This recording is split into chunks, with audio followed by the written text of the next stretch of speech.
Hello. Hi, Marty. How you doing, man?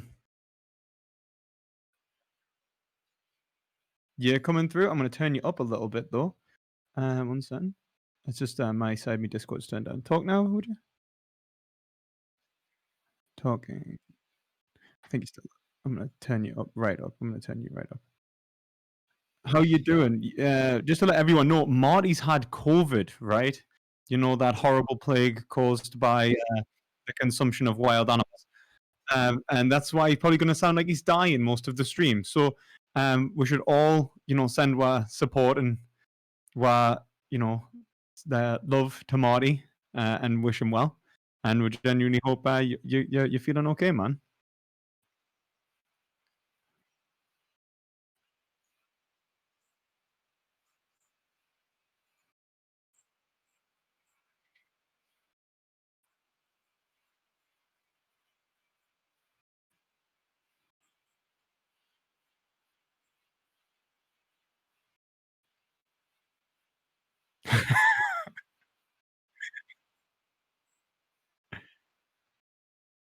Turn on my mic. Well, yeah, I should probably do that on my stream. Um, Yeah, man. okay, so we wanted to talk about causation and your video today, if that's Yeah. correct. Yeah, man. I thought like because you obviously did that response to my response to Cosmic Skeptic, and I thought rather than just like continuing the responses like ad infinitum, then we could just, actually just engage. Yeah. I figured you showed me that video a while back ago. But how have you been doing otherwise? Before we get to that. Yeah, I'm pretty good. Pretty sure I had COVID as well, but I don't think like I got like. Oh God. One second. I think someone's at my door. I will be 2 moments, guys. Engage.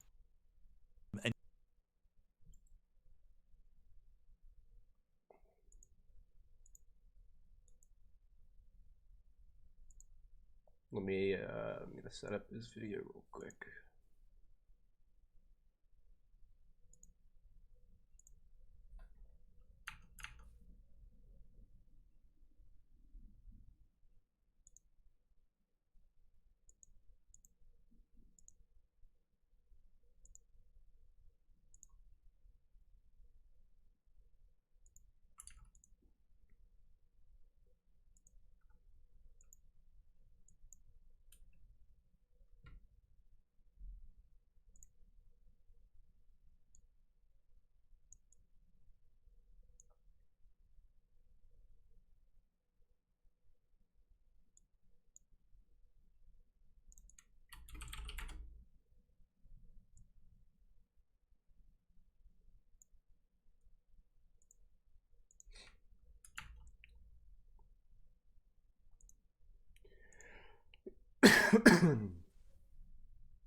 Sorry about that, man. Had someone at the door. It's no problem. Right. So now to philosophy. um, I don't even know what we're saying now. I've totally lost my train of thought. The festivities have attacked our philosophical domain. The academy's too festive for its own well-being. Um, right. So, yeah, I think obviously we're talking about like causation and determinism, and obviously that video that I made in response to Cosmic Skeptic. I don't even know Cosmic Skeptic's view. I'm guessing He's it's a just the determinist. yeah, okay. So it's just the normal really bad view that everyone on the internet has Yeah, basically. yeah. And obviously, the view I was taking is a more continental approach of more of an existentialist nature, Mhm. like a combination of like Sartre, Hegel, a little bit of Kant thrown in there for good measure. I heard you telling us off saying that like Kant wasn't the first person to come up with with idealism, and it's like, oh man. But he was the first to like obviously talk about like our perception. Um, but you rightly told us off for that. And Well, yeah, yeah, go ahead. I was just gonna say like yeah, so it was like more of like a like I don't think we disagree on very much from the video. Like it seemed that we agree on a considerable amount, but there are like I think a few points of disagreement. So if you want to like elaborate where you disagree with my understanding of free will, and perhaps we can try and like work through it. Um, yeah. So I don't. It's really hard to actually tell from the video whether we disagree or not. It really depends on what view of causation that you actually have, because it's kind of hard to even tell what view of causation you sort of have in the video. Um, Yeah. Obviously, there's something to do with the mind, but I don't think it's really in dispute whether or not understanding causation to some extent is obviously going to require a mind. The the dispute is what type of causation we take into account. So if we're causal primitivists, which means if we're Humeans about causation, if we're causal necessitarians, if we are causal eliminativists like Russell, if we're realists and we hold a powers view, perhaps Stephen Mumford or Aristotle. So these are the sort of questions that I would be asking. Or if we're causal counterfactualists, right? Like Lewis, basically, and I mean David Lewis. So if if there's no antecedent condition A, then B couldn't have happened. So the counterfactual situation, if it didn't occur, basically the causation wouldn't have occurred. And I think any sort of account of causation that isn't just sort of a powers view of where things are going on and their sort of dispositional qualities of events or objects. I'd rather call them powers or processes myself. But I think the view is kind of wrong. I think the other views, um, yeah, I think the other views kind of don't work in virtue of them having less explanatory power than the sort of powers view. Is Well, I that think one of the important things to consider is like obviously like when we talk about explanatory power, like obviously like compatibility with other obviously like epistemic norms and conventions, right? Like for example, like the scientific paradigm, like something that would outright reject science is it's not necessarily going to be wrong. Like obviously it could be right, but it does seem to have a to be extrinsically less like into well, it seems to be less intuitive. At least I'd say. Um, but like obviously, like I know that some people, and the reason I'm bringing this up is because some people thought that my view was a rejection of of causation as a whole, like as if I was rejecting any notion of causation applicable to individuals and even the physical universe. Well, no, I do believe in the causation in relation to the physical universe, and I do argue for a notion of causation post hoc to mind. So, like through, and that's why I brought up things like ideology and the way, and I think you even said like this seems like, um, contradictory to my original position because I was talking about how people could be causally confined by ideology, but then also saying at the start that we're indeterminate. Um, and so I could elaborate on that sort of on that contradiction. I uh-huh. could elaborate on where I see the way I understand causation in relation to mind, and hopefully you can tell me where you think that would place me Okay, in okay. your understanding. Shall I do that? Sure, sure, but hold on just a second, because I woke up not too long ago and just realized it's pretty freezing outside, so I'm gonna get some socks on.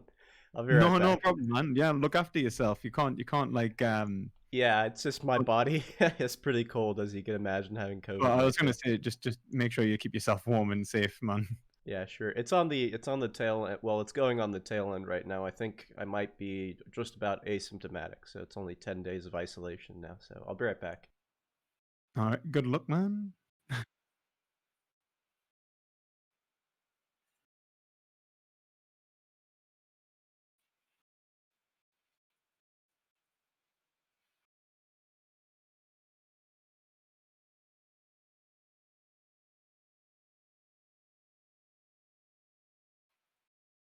All right, you get away from.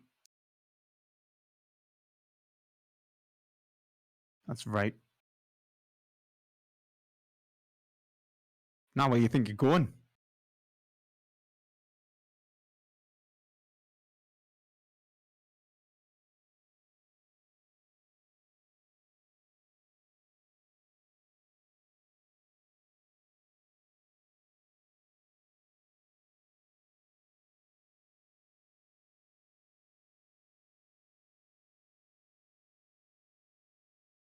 Pop him. Oh, sorry, red man.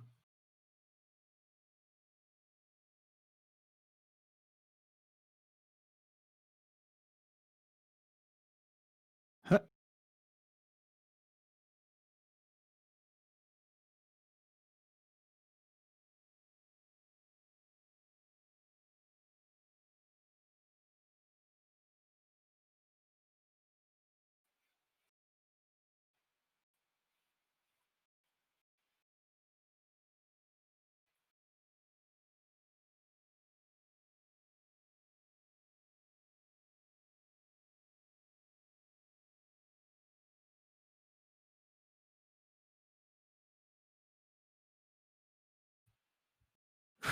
Let's go, lesbians. Just heads up, the audio is better on Marty's Twitch than on here. I don't know why. Thought I'd mention it. Oh, really? Oh, that's sad. Okay. Herman, how you doing? I'm back. I'm doing okay. I got all my coughing in before I put on the mic. Are you using the same mic for your Discord as your Twitch? Yes. I don't know why then. Someone sent me chat that your audio is coming through better on. I don't know if it's just your audio, or if it's just audio in general.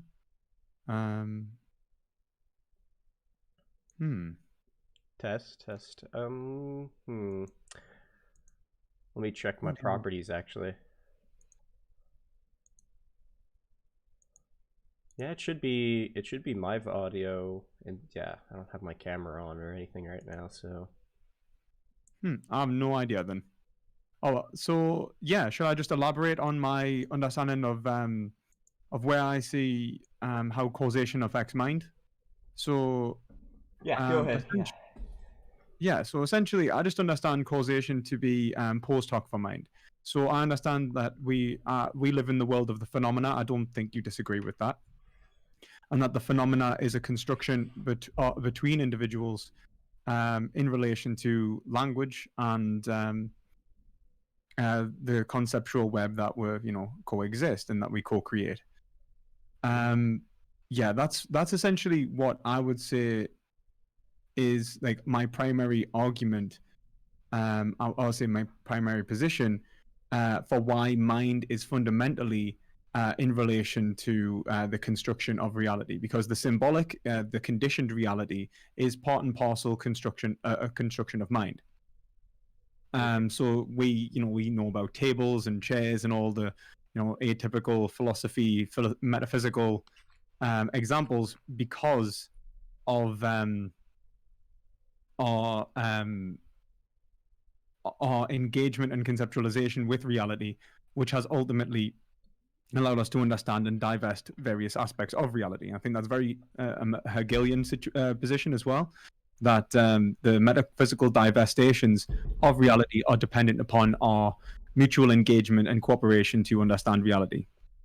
The relation of being and nothingness, basically allowing us to understand reality. And I think I try to explain that in the video. And so what I would say is that existentially, the world of the phenomena only comes around past the point of existence. So the existence of the phenomena is entirely dependent upon the engagement of mind within the common domain from which we live. And so to talk about mind as being and essentially all of our epistemic norms and conventions. So, for example, our like science, like material science, is a exists in this phenomenal world. It's a world in which we can ask questions and find answers, whilst the pure sense data world is flat and incapable of providing us with any information and is purely experiential. It's something that we can experience as raw data, as like flashes of color, feelings of textures, smells, tastes, but it doesn't provide us with information from which we can construct arguments and theses about. And so when we talk about determinism being a thesis, we are talking about it relating to the world of the phenomena. And if the world of the phenomena is as much of a construction of mind as it is of any material which is external to mind, let's say an infinite, as Hegel talks about the infinite, like space or material, um, then what we have to understand is that to postulate a cause prior to that phenomenal experience coming about would be absurd. It's impossible because we would have to have a mind which could analyze reality prior to it being analyzed by mind. And so to say that something caused an object, caused mind to exist is to postulate that the world of the phenomena pre-existed the mind which constructed it. What else? I would probably as well say that after that point oh god, I'm currently losing the game I'm playing. After that point, we can have notions of causation which apply to mind. Like for example, I believe in addiction. I believe in ideological bias, in prejudice, and so on. I would say that. Well, let's put a hold on the rest of what you're about to say before I get some sort Yeah, of that's fine. clarifications on what you mean, because there's a lot that you said, and I'm not sure. I'm not sure how all of that is relevant. So maybe you could explain, but also just for some clarification's sake, I'm not really sure what you mean that we live in the world of the phenomenon. Are you drawing some sort of Kantian distinction between the noumenon and phenomenon, or are you just jettisoning the idea of a noumenon altogether? I mean, what do you have to say there? I guess first of all. So I don't believe that the world, the absolute, like for example, I'm not going to draw a distinction between the world of the phenomena and the noumena in the sense that like there is this inaccessible world from which we can never gain information. Okay. Instead, I would say that the world that is unconditioned is accessible in the sense that we understand that it's unconditioned. It's kind of like it's kind of like in its infinite form. If it was in its infinite form as the pure experiential data, it's inaccessible. But through symbolic representation, we can create an understanding of reality which constructs, essentially a one-to-one ratio which coheres with reality itself. But that is still the symbolic world and symbolized world, and it'll always be that way until we reach like absolute correspondence with our symbols to the point in which subjectivity is no longer required. Essentially, I think that's like the end of absolute spirit, as Hegel talks about. If you're familiar with that. So if I'm understanding correctly, you're just you're rejecting at least something of a Kantian notion, that is to say that there's nothing completely unutterable about the world in principle, right? That everything is Yeah, I knowable. reject that. Yeah. Okay. But what I would say is that just because the noumena is not totally like there isn't this inaccessible world, that there is also that doesn't mean that there isn't aspects of reality which are unconditioned and unknowable, like or unknown at this point. Like I think Right. we do need to like differentiate between, Well, that is let's one say, aspect of the noumenon, by the way. I mean, depending on sorry. how that can be an aspect of the noumenon, by the way. I mean, the idea that there are epistemic conditions, right, that one would have would mean that at the sort of opposite end of those epistemic conditions, we have something that, in virtue of the limitations that we have of those epistemic conditions, have a noumenon. Now, you're just basically saying something like, I mean, we obviously don't have perfect knowledge, and if we don't have perfect knowledge, we don't have a full, a full conception of the world. Metaphysical understanding of reality. Yeah. Okay, sure, yeah. I mean, I agree with that. I find the idea of there being some sort of hard limits to understanding the world to be sort of unprovable, regardless. I guess in the sense, I also agree with you that everything is phenomenon if we understand um, that to mean something like an identity statement between our experience and how the world is. Not in the sense that everything is, literally within the mind or anything like that. It's just basically saying that um, our experiences are of the world if and only if they are actually true, right? So if I'm correctly perceiving the tree to be green and it is green, then there's an identity relation between these two, is how I'd put it. But yeah, but it's like it's to understand that the way in which we have even constructed those conceptual, it's like I Yeah, it would argue requires for like a mediation. constructivist framework that is being applied to reality rather than an abstractivist framework like someone like Bertrand Russell. I'll be Ab- arguing for someone like Peter Geach or something like that.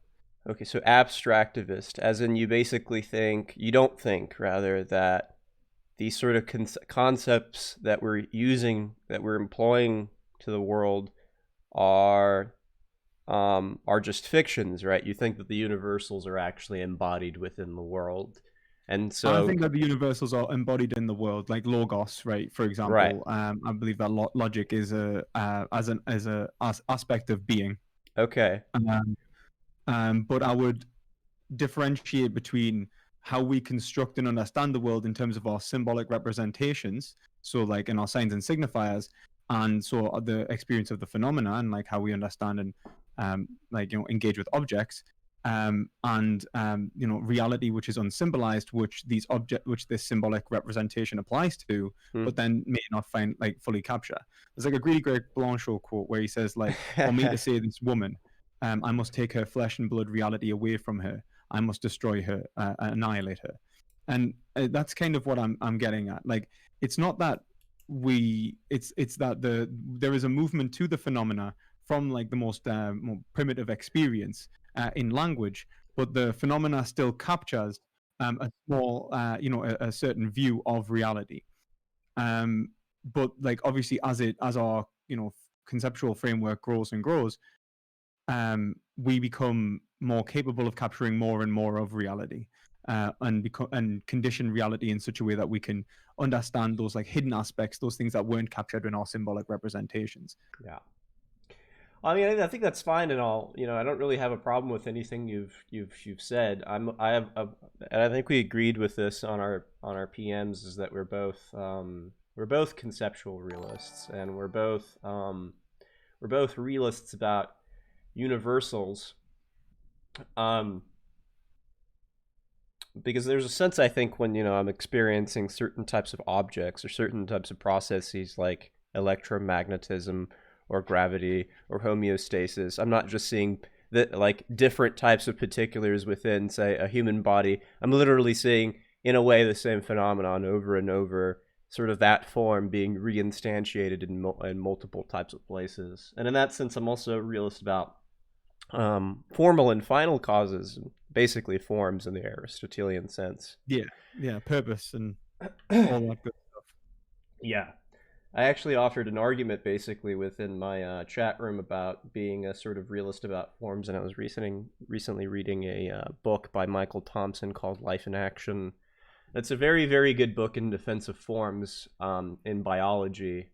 And he basically says you can look at the material of biological forms all you want, and you won't be able to conclude based upon just those a sort of way of distinguishing something about life that's irreducible. You need to get to forms. Why? Because if you cut off like a cell from a human body, there's a sense of where functionally it's going to act different from when it's actually in relation to the body, right? It's going to participate in a larger context, in something larger than itself, when it has that dynamic relationship. And so dynamic relationships allow us to see a larger context, a sort of form or a functional purpose that wouldn't have Function, been yeah, there. the function of like the various like metaphysical Right. aspects of reality. But the And issue is that like obviously the way in which we understand this, and even in Aristotelian terms, depends upon how we distinguish reality, right? So like it might be true that like the individual is part of like a universal, but then the way in which we understand that individual kind of depends upon like how we construct then the genus from which the individual's in. And it may be right. true that like, so for example, if I was to like point the aspects out of like a zebra, that like Hmm. those aspects of a zebra are all true. Like you can find them in relation to every other zebra. But when I talk about that genus, but for me to like metaphysically divest those aspects of the zebra in the first place is a intentional state in which two individuals, or at least two individuals, have engaged in a conceptual in a in a discourse, a dialogue, or a dialectic in order to affirm or deny each other's conceptualizations of reality. And I would say that's probably my primary position of why metaphysically mind is essential to this phenomenal reality, because the phenomenal reality is a product of individuals engaging with each other within discourse to understand the unconditioned, or attempt to understand the unconditioned by adding a signifier, a symbolic reference, and that symbolic reference then gives us access to a new Sure. metaphysical reality which What before we didn't what do have you access to. what do you Like for mean? example, the concept of a zebra. It's like, okay, the experience of a zebra existed, but our understanding of the zebra and our ability to conceptualize of the functions, for example, of the zebra and its different metaphysical properties, let's say like its function, its its efficient causes and so on like that, is unavailable in pure sense data. Yeah, I don't actually believe in sense data myself. I think that that's sort of a myth and a myth Do you of a really think? given. Oh, okay, okay. I'd love to talk about that, because like maybe it's just my own ignorance there, Well, and maybe it's since the bias, since because I did study quite a lot of empiricism, and maybe I'm just using outdated language from that. But when I think of sense data, really what I'm talking about is what Hegel calls the immanent experience. yeah, but the imminent experience, of course, gets brought and then sublimated right into a conceptualized experience, and so the Yeah, sense data is actually sort of a myth. yeah. Um, You mean like it because it's instantly conditioned into, like, even the ready to hand experience is a conditioned experience.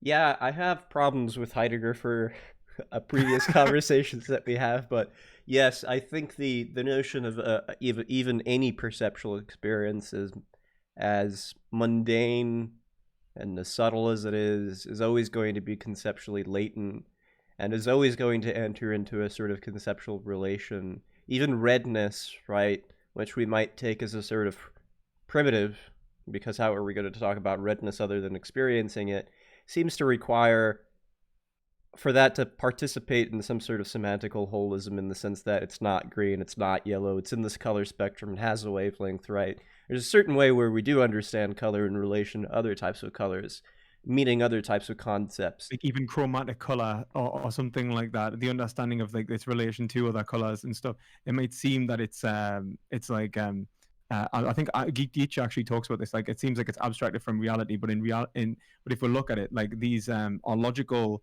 operators Right, applying to our experiences. right. Yes, and yeah, and that and the sense data and theory. This is I mean, for your chat, and I guess for your chat's benefit and for my own, sense data theory basically was postulated by the sort of classic empiricists as a third in between experience and the world, basically some sort of realm that had some sort of neutral relationship to the two. It was tacked on to experience as a way of making sense of it before it came into the picture of experience by the mind. But the good thing about experience is, especially according to Kant, that it already has the aspect of receptivity, um, conjoined with spontaneity. So we don't need sense experience. We don't need this sort of given tacked on to it, and we can kind of get rid of it. But I don't think that's too important for the conversation about causation. I kind of agree anyway, like as I say, like I guess the main thing I'd say is like obviously I'm taking it in some respects I always like to think of like almost the state of nature position, like, and I think even Hegel kind of starts there. It's like this idea of like, right, well, what's the foundation of the dialectic? And if it's a historical dialectic, we need to think about what's the foundation of, like, essentially metaphysics itself, and the first observations that could have been made by any primitive being. Mm, And well, like, I I don't. think even the Sorry. most primitive relationships to the world are going to be conceptual. Um, Unless, of course, you're talking about, you know, No, I certain don't types think of. they will be conceptual either. Like, I don't think, for example, a dog or a cat is. But well, I think they may actually have some concepts, to be entirely honest with you, which I think we can see in their problem-solving capabilities. Yeah. Um, So but what I mean by that is that so anything in the world, anything in the heavens and the earth is going to have conceptual content, but that doesn't mean that everything in the heavens and the world is going to, or earth, is going to be able to find that conceptual contact. exactly, So exactly. rocks And this is the thing. I and would say that enigma. that conceptualization is the product of mind, and so is existential in origin. Like the foundation of this is the foundation of absolute spirit. And so to go to try and postulate something like psychology might, or sociology, and try to extrapolate how spirit would develop, like how history would progress, for example, would be metaphysically impossible. What, I'm sorry, what would be metaphysically impossible? Like to accurately predict the progress of history. I think that there's definitely, I mean, I think everything in the future falls prey to the problem of induction and therefore to underdetermination. Um, but the way that you sometimes presented your argument made it seem as though there are no predictive patterns of human mental behaviors, which seems kind of odd because then we It, have an entire sociological psychological domain of thought that just does that, right? I mean, and especially there are definitely a lot of things that are very predictable in terms of human nature. I mean, we could obviously tell when a teenager is in puberty why they're acting a certain way that they're acting in terms of their yeah, behavior because of their hormones, right? So there's certain types of behaviors within human psychology that are reducible and are easily, I think, sort of explained. Well, not easily. They're going to it require depends on scientific what facts. we think they're reducible to. So, like a teenager acting a certain way because of their hormones is maybe one thing, but and even then, I'm somewhat skeptical. Like the complexity of psychology alone, I think, even if we do take it to be like an actual like science and be able to create like a law-like structure or something like that, I wouldn't it say law-like obviously, structure, but I would reject, I think, as far as I know, any law-like structure because that's what a powers view sort of commits you to yeah, I agree. anti-necessitarianism. I think actually McIntyre uses powers, like in these in After Virtue. I'm pretty Yeah. sure. I'll have to double check.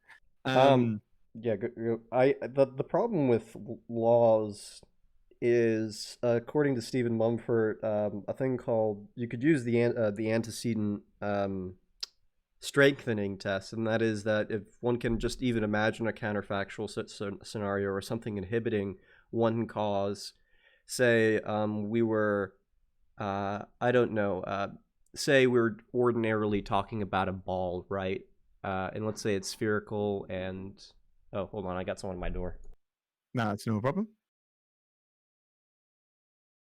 I'm now level 10 cat girl. I have a tail.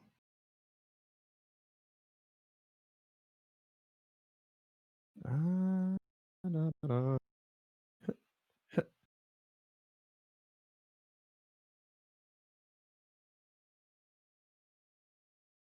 Level 10 cat girl. Oh no!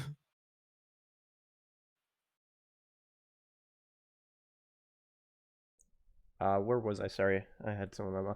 Um, Um, yeah, oh, a ball of any sort. Well, I mean, a ball, due to its spherical nature, if it was put on an inclined plane, has a certain type of power, and that is a certain type of dispositional tendency to obviously go down the ramp.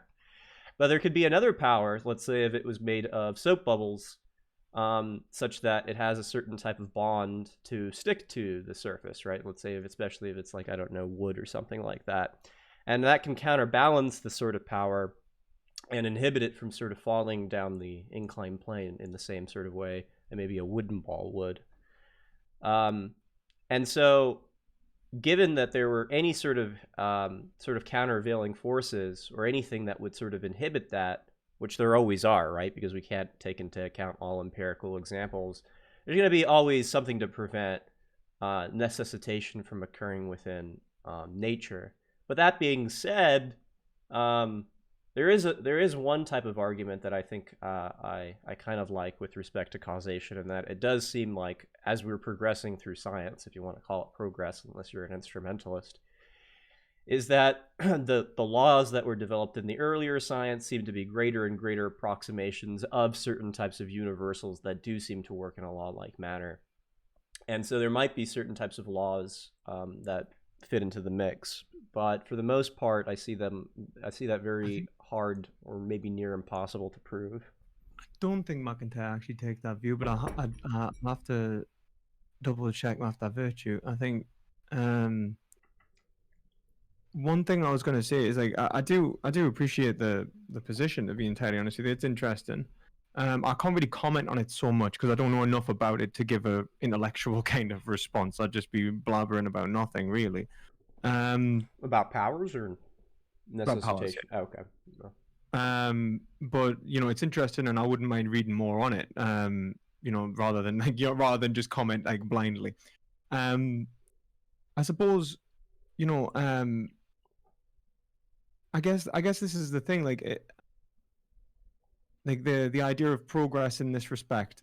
In the powers view, how would you characterize progress in that respect? No, no, no. When I was talking about progress, I was talking about an alternative view in which people might be sympathetic to necessitation because Right.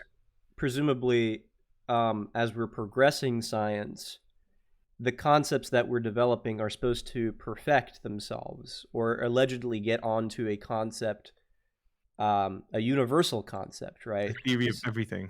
Well, not a theory of everything necessarily, but maybe certain types of fundamental constants. Hmm. Um, and if you get to, as you approach the fundamental concepts, you obviously see that the problem of induction, because it's the problem of induction, can't answer some basically what these universals are supposed to be, right? It only approximates the sort of universals which would obviously in the end be sort of necessities instead of just really great probabilities. But because there is a problem of induction, which some people don't really even consider a problem of induction, it seems as though at best we have dispositional properties that are assessed by just probabilities at most, right? And that's fine. You know, things have dispositional tendencies, and Stephen Mumford has a pretty nice way of putting it. Dispositional tendencies are in between possibility and necessity, right? They're not just different types of possibilities that could occur at any point, nor are they necessary, but certain types of things have certain types of tendencies that they exhibit, right? I basically strike a match right on a box, and it has the tendency of, you know, getting on fire. It's a very classic Right. And example. it seems to align itself quite well with the quantum sort of understanding of things these days. Like obviously everything being an extrapolation of possibilities in relation to like the most fundamental particles. It just so happens that the macro universe is in the way that it works is like the most dispositionally likely occurrence. So like Newtonian physics applies primarily because even though there's quantum indeterminacy, the probability of, let's say, like, you know, the small fluctuations within reality seem to have very small impact upon the overall probability of the macro universe, like working the way it does. And so that I'm assuming that'll be the kind of dispositions you would kind of point towards. Would Dispositions that be can be right? anything. It's like They can be magnets, electricity, tornadoes. I generally cash them out as a process ontologist, and well, in terms of processes. I actually think objects are a byproduct of various types of processes sort of conjoined together in dynamic relations.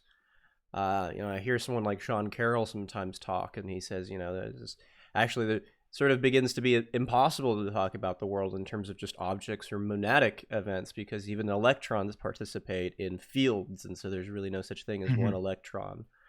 I think Um, that makes. I think that does make more sense, to be entirely honest with you. Like, as soon as you start like considering the obviously the foundation. But this is one of the reasons why I talked about the foundation of the universe being the foundation of the universe being coming from energy. Like obviously the it's a very like basic understanding of it, but it's important to recognize that in the contemporary scientific understanding of reality, like physical understanding of reality, that everything is an expression of energy, and energy is in an interference relationship with its with its various forms, cannot be created or destroyed, and what we exist in is essentially a combination of various forms of energy interfering with itself to produce like matter, which then interferes with things like the Higgs field and so on like that to produce like By the way, various you just phenomena which we you, are experiencing today, you and the reason just why the universe works the way it does.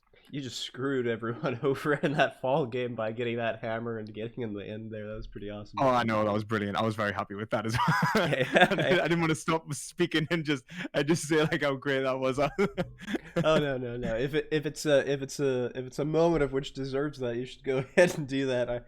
Actually, I started playing that game because you were playing it on the stream, and I'm like, I've seen this before. It looks really fun, but it's also extremely frustrating. So Oh, it can be incredibly frustrating, and I'm usually quite terrible at it. I think this is actually just going quite well for once. Um, One yeah. second, actually. I think the I think Sorry. yeah, I think that we're agreeing on pretty much everything so far. Can you tell us where essentially where you think that we could have like a psychology that, like, for example, I would say that psychology is useful, particularly psychoanalytics, right? I think psychoanalytics is incredibly useful for helping an individual, but its usefulness comes from the fact that an individual can make a decision within their life in relation to therapy, for example, to change their behaviors, their thoughts, and actions to a more healthy expression of desire, right? Hmm. And that seems to be a participation that would be rejected by forms of, let's say, behaviorism, which removes the agent as a ad hoc or post hoc explanatory tool. And I see that as incompatible with not only the way that psychology seeks to treat people in terms of therapy, but incompatible with the overall explanation of the phenomenal universe. Um, what about yourself? So I guess I'm still not understanding the question. Are you asking me what portion of psychology would basically be able to predict behaviors, or are you Well, asking more something, or like are you asking what part of psychology instantiates the aspect that we have some sort of freedom, and psychology doesn't seem to.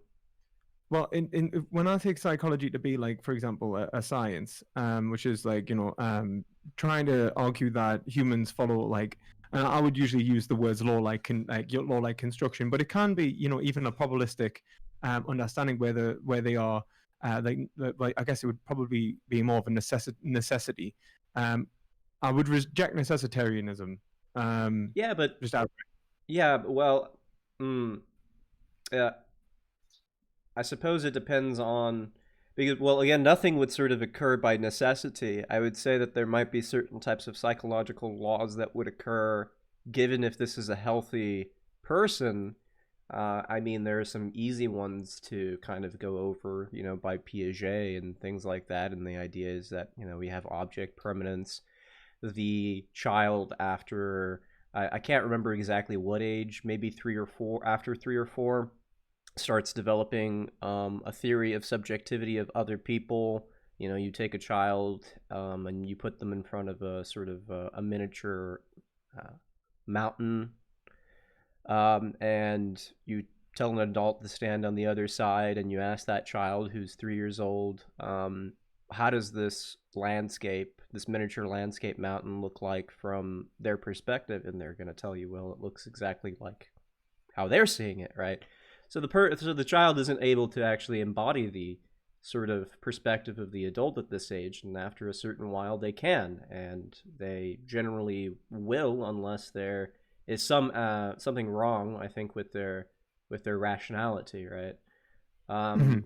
That But seems to then would be you is law agree that like like. that could be the construction of an individual, like for example, like the way that an individual approaches like the phenomena could be like rationally deducible, which is abiding by, like the logos, like they're abiding by an understanding of reality, which is actually forcing them into um conceptualizing the world in a certain ways as well. So does language, like obviously socio-political norms. And As long as we know that these are certain types of near psychological necessities that seem to be demonstrated within every single child of age.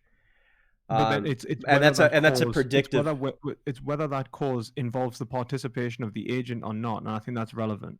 So like if the individual is non-participatory, and instead like subject to, let's say, physical laws and conventions which dictate their every possible, not only their possible behaviors, but their actual outcomes in every scenario. Well, I see that as like essentially defying the foundations of the, oh damn it, defying the foundations of the phenomenal experience. So like the phenomenal experience is dependent upon our conceptualizations, which are in relation to our experiences and the way that our rationality constructs and symbolizes the world. And usually that is confined by grammar, which allows us to, communicate and interact and create new signifiers, reinstitutionalize them, and teach each other new things, and better understanding our universe. But to say that it happens prior, let's say like these, like regardless of an individual actually being, um, you know, um, within a certain language, they would develop a certain way, or regardless of an individual, um, or having participation. So like one of the biggest things I would say is like how an individual approaches their reality can very much dictate the way in which they will experience the possibilities onwards, and it will give significance and meaning that will vary to like their lives. So a good example is like autism, right? So if someone's autistic, they'll approach sociality in a maybe an inhibited way at times. They may struggle to understand people's expressions um, and like intentional states. Mhm. They may struggle to understand like a variety of different like norms and conventions, which may be available to other individuals. Now, this could be either like arguably like genetic, or it could be the result of external features, and I think that a lot of it is environmental. Yeah, I think it's a false And dichotomy just to say that there's something genetic and then there's something actually sorry, not behavioral, but external. I think they always sort of dynamically develop, and we know actually that genes basically also change from the conception of life to the end right now, or at least that's what I'm hearing from the philosophy of biology. So that's a that's interesting. That's very interesting. I yeah. have no idea about that. I So can't. no, there's a good argument here actually to be made against biological determinism in that sense, that we can avoid this sort of notion that there's something innate about human beings that is just built into their character from the get-go and then just modified in a way, assuming that there's something innate and non-changing there. Or I guess it wouldn't even be modified, right? It would just be there for the rest of their life. And there turns out, according to John Dupree and Jack Nicholson, nothing like that that we can find. Well, You would the expect way I a was thinking of it was in relation to our psychological states. So, like for example, an individual who is autistic can approach, let's say, let's say they do have an issue with their motor neurons. The way they approach that issue in terms of their day-to-day life uh, affects like the future development of their brain, arguably like brain plasticity, but it also affects how they understand themselves and how they understand reality yeah, as being separate to the condition. Whilst I see a lot of psychology trying to argue that it is that a lot of like symptomatic responses are the result of, like for example, behavioral responses are the result of the condition, whilst I see them as a free choice made by the agent, and maybe more likely in relation to like the conceptual schemata, or even like the mm, rational conclusion. Like it might be more rational to conclude something, like, or No, it I might be a don't. mistake that everyone makes. It might be partly rational, like the I think same. that's why. It's I kind of like how, think like, that's if we giving. look at a maths class, everyone makes the same mistake in the class, and it's not because that they are all, like, determined to think the same way. It has more to do with the fact that the way that the problem is being solved and the way they are taught to solve the problem, or the way that they know how to solve problems, results in a similar issue in their thought patterns and behaviors, right? Yeah, I And mean, like this still allows for the choice of the agent to be a primary feature within their overall like their overall development and so on. yeah, I mean, I think any good neuroscientist and good psychologist. I actually got a bachelor's degree in psychology. I have sort of regrets about this, but I did take a little bit of neuroscience. But most good neuroscience realize there's a sort of feedback loop between intentional actions, one's biology, and sort of neurochemistry in terms of neuroplasticity. Um, I don't think anyone would. I don't think anyone worth their salt would sort of deny this and view everything as sort of a response to stimuli and just external events. Um, the notion of that kind of mechanical outlook of everything just being external influences without any sort of participation of the human body or the human mind seems to be a sort of outdated view to me. Um, Perhaps, but I think it's quite a popular no, view. no, it is definitely a popular. I think it's a sort of pop psychology view, if for sure, and maybe not even a pop psychologist view. Kind of also very prone to a lot of a type of behavioralism, even though cognitive behavioralism is sort of conjoined a lot these days. There's very little people that are just practicing behavioralism, like as someone like Skinner Yeah, obviously like the did. pure Skinner, like Skinner's the pure, Um, like conditional reinforcement kind of understanding. Yeah, there's a way of where there's obviously a sort of reciprocity of causation. I've used this example before. Um, People have this type of view of causation. A causes B, and B causes C, and C causes, D. While it's actually not like that at all, right? In many cases, it's things like A causes B and B causes A, and within human agents, the effect is its own. That they're the cause of their own effect, right?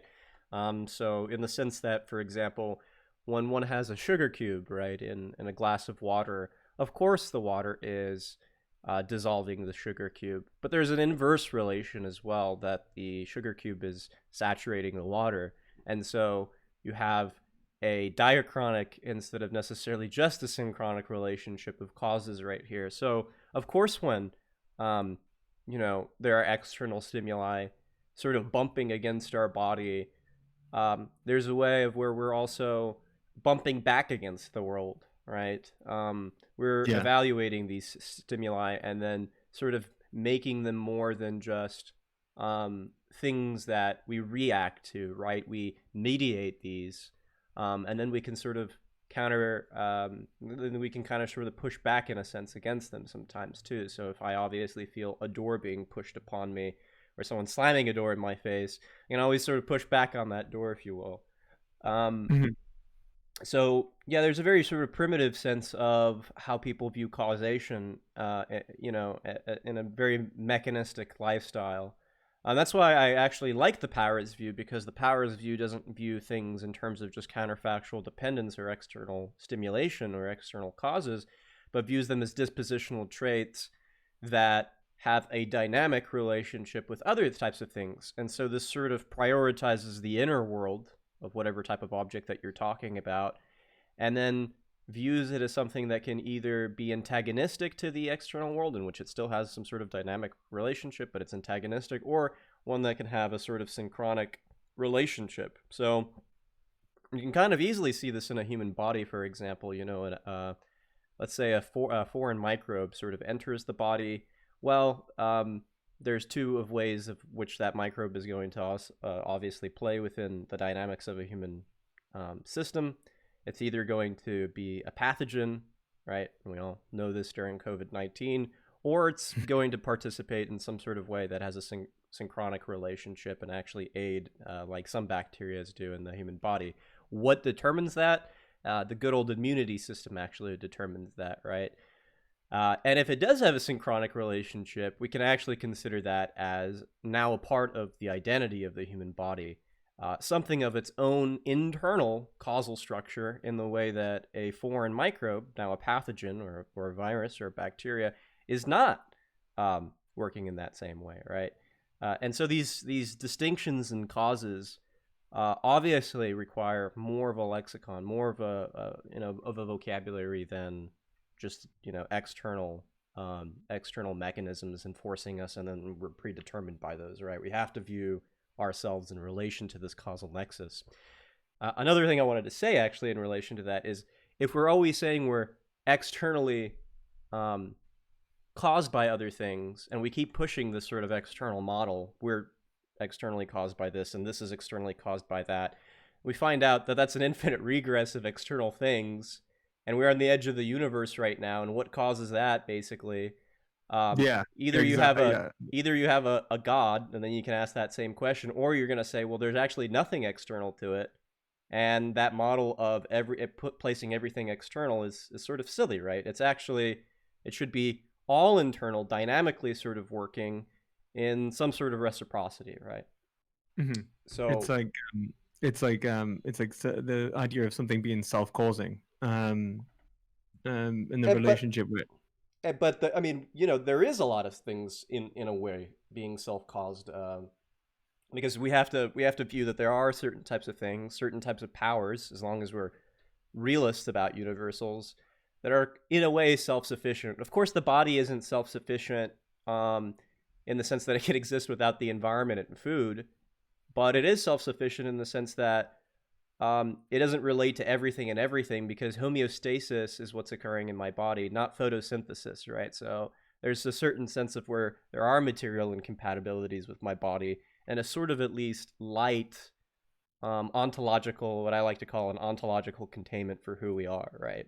And And I think as people, well what you were talking about as well, when this idea of like being absolutely self-sustaining would probably be talking about like the absolute universal, the thing which encompasses everything. It's kind of like when Parmenides Parmenides, speaks of like when when we talk about and he's talking about being, and this the reality of and I think Russell actually interprets that as a modal understanding of reality, in which um for like it's essentially for something to be, it must always possibly be. And it's kind of the understanding that for something to be self-caused, like what is self-caused is probably the totality of possibility itself. I wouldn't call it a totality, only because the word totality has, well, maybe Connotation yeah, of nothingness. connotations in philosophy that get, I mean, people who say totality generally view the world as a composite of entities kind of conjoined together through their own Yeah, I monadic. meant it in like a Yeah, colloquial sense, to be entirely yeah, honest sure. with you. Yeah. I mean, I don't think it really makes sense to talk about, and this is why I'm sort of bypass the general cosmological arguments. I don't really think it makes sense to talk about something, external to the universe that sort of causes it. Um, and I think I Aristotle, agree. I agree. I think it goes beyond the limitations of not only just language but even metaphysics. And I think I would argue the same thing is occurring within relation to mind.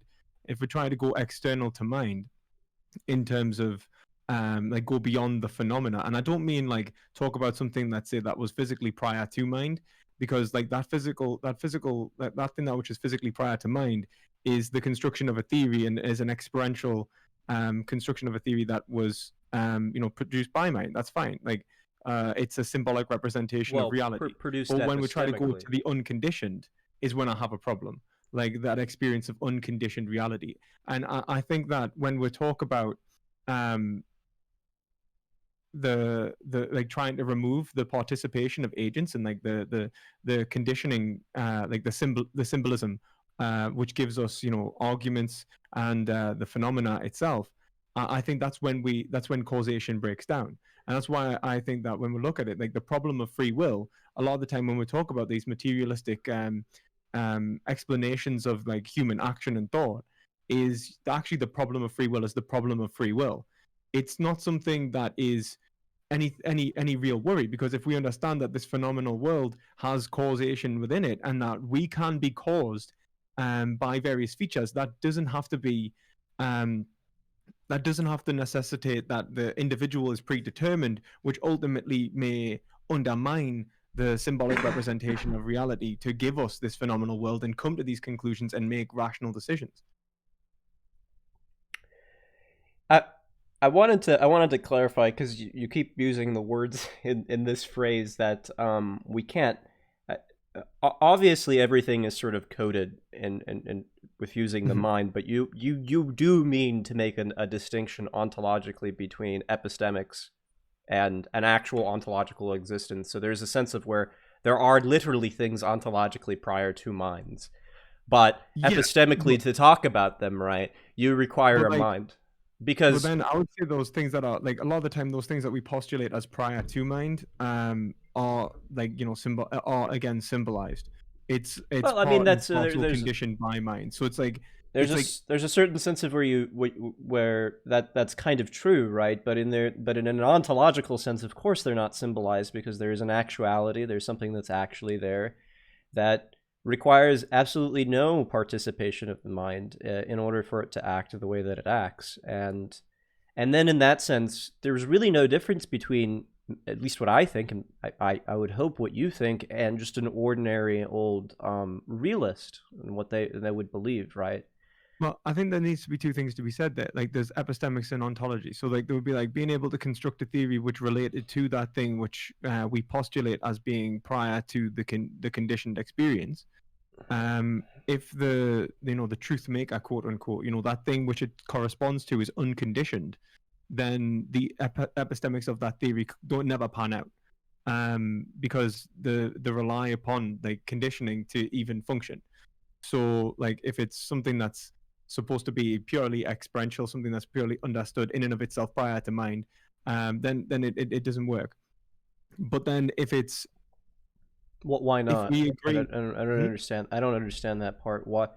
Something that's prior to mind. So Like as in there's a sort of notion prior of to something like being logically prior, and then there's a sort of notion of something being temporally prior. If you read the speculative idealists or the speculative realists, they, someone like Quentin uh, Massieu, like specifically hampers on idealists like Kant on this very issue. I think the entire project is incredibly misguided and silly, and he doesn't understand Kant. But it is important to create a distinction between logical priority and temporal priority. like as in like I would agree. Okay. I guess I'll try and formulate it in a way that makes more sense, whilst not sucking so bad at Fall Guys. Um, like, what I'm trying to say is that if a theory is dependent upon something which is, try and think of it, how I'm going to say this. One second. Let's give it a second. Yeah, sure. Yeah, you can take your time.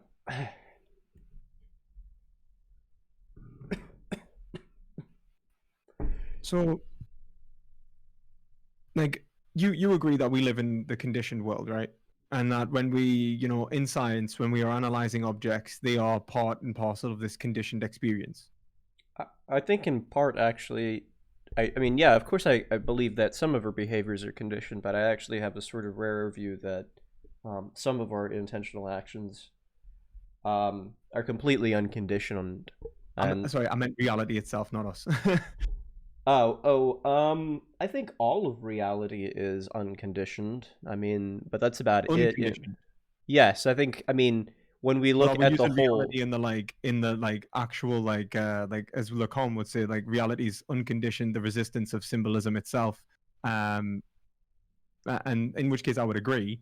well, no, But because the what we experience in terms of reality and understand is conditioned. Would you agree?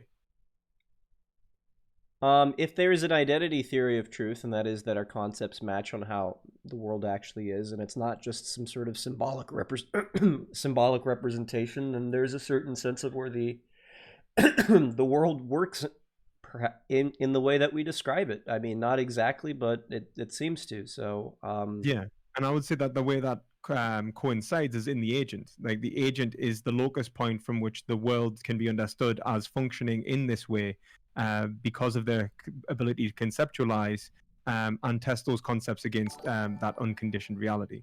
Like it is like we construct a concept which should allow us to have some form of predictability. That predictability can be tested, and then if it pans out, and it can be logically tested as well. If it pans out to be the case, then it's true and it corresponds to reality. If not, then it's untrue, and we need to go back to the drawing board, reconceptualize, and create a better understanding of reality. Yes. But when we are applying I them, they I do actually I re- explain reality in a real sense. yes, I think that they literally do explain reality in a real sense, but then I don't see the point of adding Lacan to it and talking about the symbolic order or anything like that, because there's a sense of where what we say is literally true, not just symbolically true, not just metaphorically true, although there are certain types of where metaphors Well, I think are needed. Lacan's great because I think people take Lacan to be I think separate he's to what, like, for example, I take like Zizek's interpretation of Lacan, like when he says like there needs to be no meta language because all language is object orientated. It is in this process of understanding the world, and I would take, like, obviously I know you like Brandom, that inferentialist position that when we speak of P, it implies that P, like there must be the possibility of P. hmm. And I would say that is the case, but then obviously what we are experiencing is possibility, and until we have that corresponding relationship, which then gives us, what we experience is like a What do we conceptual, mean by experiencing possibility? extrapolation of reality, yeah, rather than the necessary reality from which everything must be, which is why, like where theories are only partially correct. Like it's more of an epistemological issue, but it has an metaphysical kind of purport, because what we're experiencing, and I think it's like, I don't know if I mentioned this in the video. I think I did. When we talk about, let's say, something like a star, Mm. is this is a construction of language as well as a construction of reality. It's us trying to apply a concept and understand reality. And it's very well possible that, when we conceptualize reality to a greater degree, we may understand stars and experience stars even in a different way. That, like, the experience itself is modified by our understanding of it. And if that's the Absolutely. case, I mean, the experiences, absolutely. Um, yeah, I agree with it, but there is also a trivial sense of where it doesn't matter because, I hate to sound like T Jump here, but reality is reality, and but I mean, I think we agree with that, but yeah, of course experience is modified, with every new data. A newborn's gonna obviously see the world differently than a grown ass adult, and especially a mm. philosopher. And And then there's obviously going to be what different. we have is the limitations of knowledge as well. So, like, knowledge is in relation to the subject engaged into reality to make deductively sound claims about reality.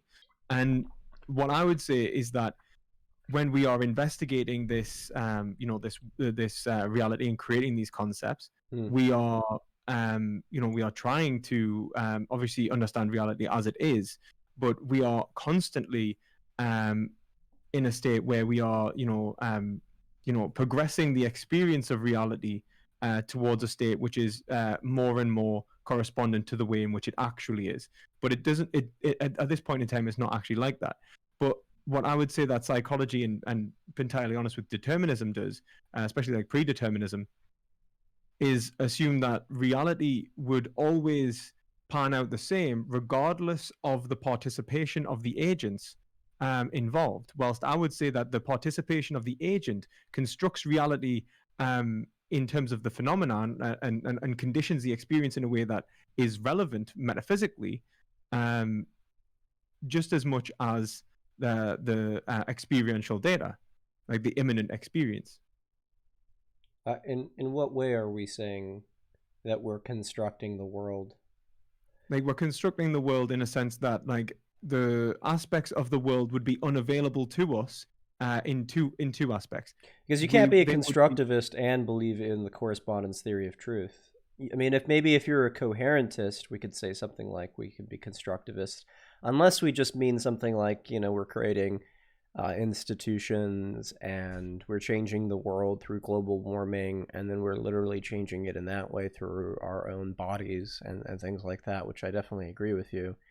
well, no, Um, I would probably take like the inferentialist approach, which I think is like, as I think when Brandon talks about it, I mean, you can correct us. I think if I'm wrong, it seems to imply that we are in this participation. We are constructing aspects of reality, and in such a way that language is allowing us to divest, uh, aspects of reality that would be otherwise unavailable or unexperienceable, even until we apply those, those words. But once we do apply them, they are subject to whether they actually obtain P, which is what we are doing when we are testing concepts against reality. And I think this is when Heidegger, for example, talks about the fittingness of the concept. Oh, Jesus. Um, Now, don't get me wrong, I do appreciate that that like there is a reality that is unconditioned. I just don't think that we can make claims about it. And I don't think that, and don't get me wrong, I do think that we eventually we will have, if we take Hegel to be the case, like with the, in the end of Absolute Spirit, we will have direct access to that unconditioned reality. But that access is still always dependent upon the institutional progression of language games, which have ultimately allowed like certain metaphysical divestations to become possible. And so like there are metaphysically dependent aspects of our reality that are created by the participation in reality. Like, for example, a scientific understanding of the universe and the experience of science itself is is constructed by the participation of the agent within epistemological norms and conventions, which actually constructs a narrative of reality, which is then applied to reality. But it can be shown to be right or wrong. Like I don't see the issue there. Do you think I've said anything wrong there? well, it's hard to. It's hard to understand because I talk like a filthy continental and I don't know how to use words. Uh, Well, I'm like I don't. Well, look, I don't have anything wrong with continental philosophy. As you may know, I think the Oh, entire I know, I divide know, I know. is. I don't have. The words I use are like from the 18th century, I think. Well, I mean, I And have no problem with 18s. I mean, I use them all the time. You can use. I have a big problem with the 18th century philosophy, and I should probably stop reading it. But I mean, I appreciate it. Don't get me wrong. I do love it. Like it's 19th century a lot of the time, like Hegel and stuff like that. But at the same time, the way it's written is No, I think. best. Well, some of it I actually kind of find Kant to when I personally read someone like Hegel and I don't know how you can read Schelling Kant and and think that's okay, man. That makes me feel physically ill. uh, I find their reading actually quite nice. It's very I cannot do that. You're the it's only person I've ever heard that said, "Oh, I like reading Kant." That's like the only. That's like you see I that is I need I need whiskey for someone like Locke, but not Kant. I mean, this is a, so. I find Locke easier to read than Kant, if I'm honest. I Oh no, find I do. I find it easier as well. It's just so dry and boring, and it's just like I it don't is I dry don't and I don't boring. I agree. care. It's Yeah, I know exactly what you mean there. Like I find that about a lot of analytic philosophy in general. Like, I know that's not analytic necessarily. That's actually like just British British empiricist tradition, but it is very dry.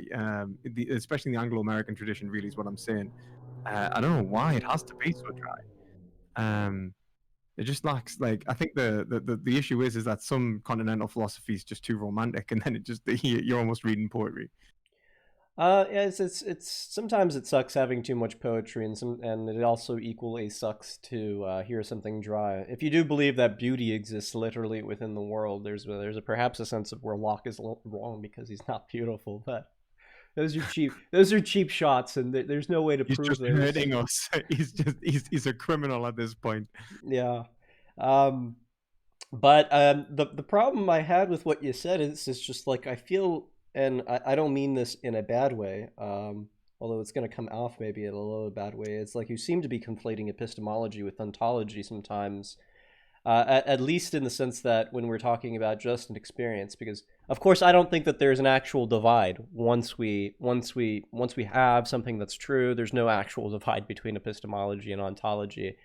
But I don't know what it means to be a constructivist about reality. I know what it means to be a constructivist about ethics, right? So we, in ways, construct laws and social norms and moral norms. Of course, they're going to be derivative to some sense from unconditional principles, such as, we should treat people as ends instead of means to ends. We should universalize our judgments. We should act disinterestedly. I think that these ethical norms are unconditional, but I don't know what it would mean. And then I know what it means to derivatively talk about ethics from those unconditional norms, but I don't know what it means to socially, literally construct reality. I know what it means to dialectically progress in concepts that Yeah, that's probably where I would like dialectically progress or hermeneutically even progress. Like Sure. I mean, but you can see nature dialectically progressing by increasing the amount of elements there are within the universe as time goes by. I mean, consciousness didn't always exist. I'm guessing the domains of biology didn't always exist. These probably seem like a dialectical progression of some sort. But I don't know what it means to say that once human beings come into the picture, they are in some way constructivists about nature, unless one wants to say that the paradigms that they're employing are just paradigm fictions, unless we're like instrumentalists or coherentists about our theories of truth, then we could just get away. We could just, lose the word truth. Like some people do this, right? I mean, you've had conversations with Jack Angstretch before. I don't know if you know this, but I haven't had too many conversations with him. But I no, wanted to. that's good, by the way. It's good. But he rejects notions like truth. Why? Because he's a pragmatist and an instrumentalist. So all he has is justified true belief. So what happens when you just have justified true belief? Well, your knowledge is continuously transforming. It has no reference towards any sort of truth. Yeah, and therefore is presented to us in a certain way, and then well, right, and in this sense, it's easy to see what it means to be, say, a constructivist of some sense of our epistemological norms or whatever, or our knowledge, but not if you're a correspondence theorist of truth, or you believe in some sort of identity it's like when Wittgenstein says the language is the limits of our world. It's like, no, it's not. But language is the limits of our knowledge, and through language we can understand the limits of our world in relation to what is also unconditioned by language, which is why I referenced Lacan in the video. It's like when we talk about, like, for example, that which is it's like with through negation and so on, we can understand aspects of reality which we are yet to like fully understand or like fully comprehend in any meaningful way. And that's kind of like what I would say with that. But I guess like sorry for all this coughing. Are you okay? I guess what I'm trying to say is that my main issue, especially with Cosmic Skeptic's view, because he's, from what I understand, a materialist in this terms, but he's also a material, like he believes in material causation material determinism or physical determinism, and he also argues that we cannot will what we will, and argues that the will itself is caused by something prior to it. Well, what I would say is that the will is the foundation epistemically for the theories that are involved, and so it's even epistemologically impossible to go prior to the will.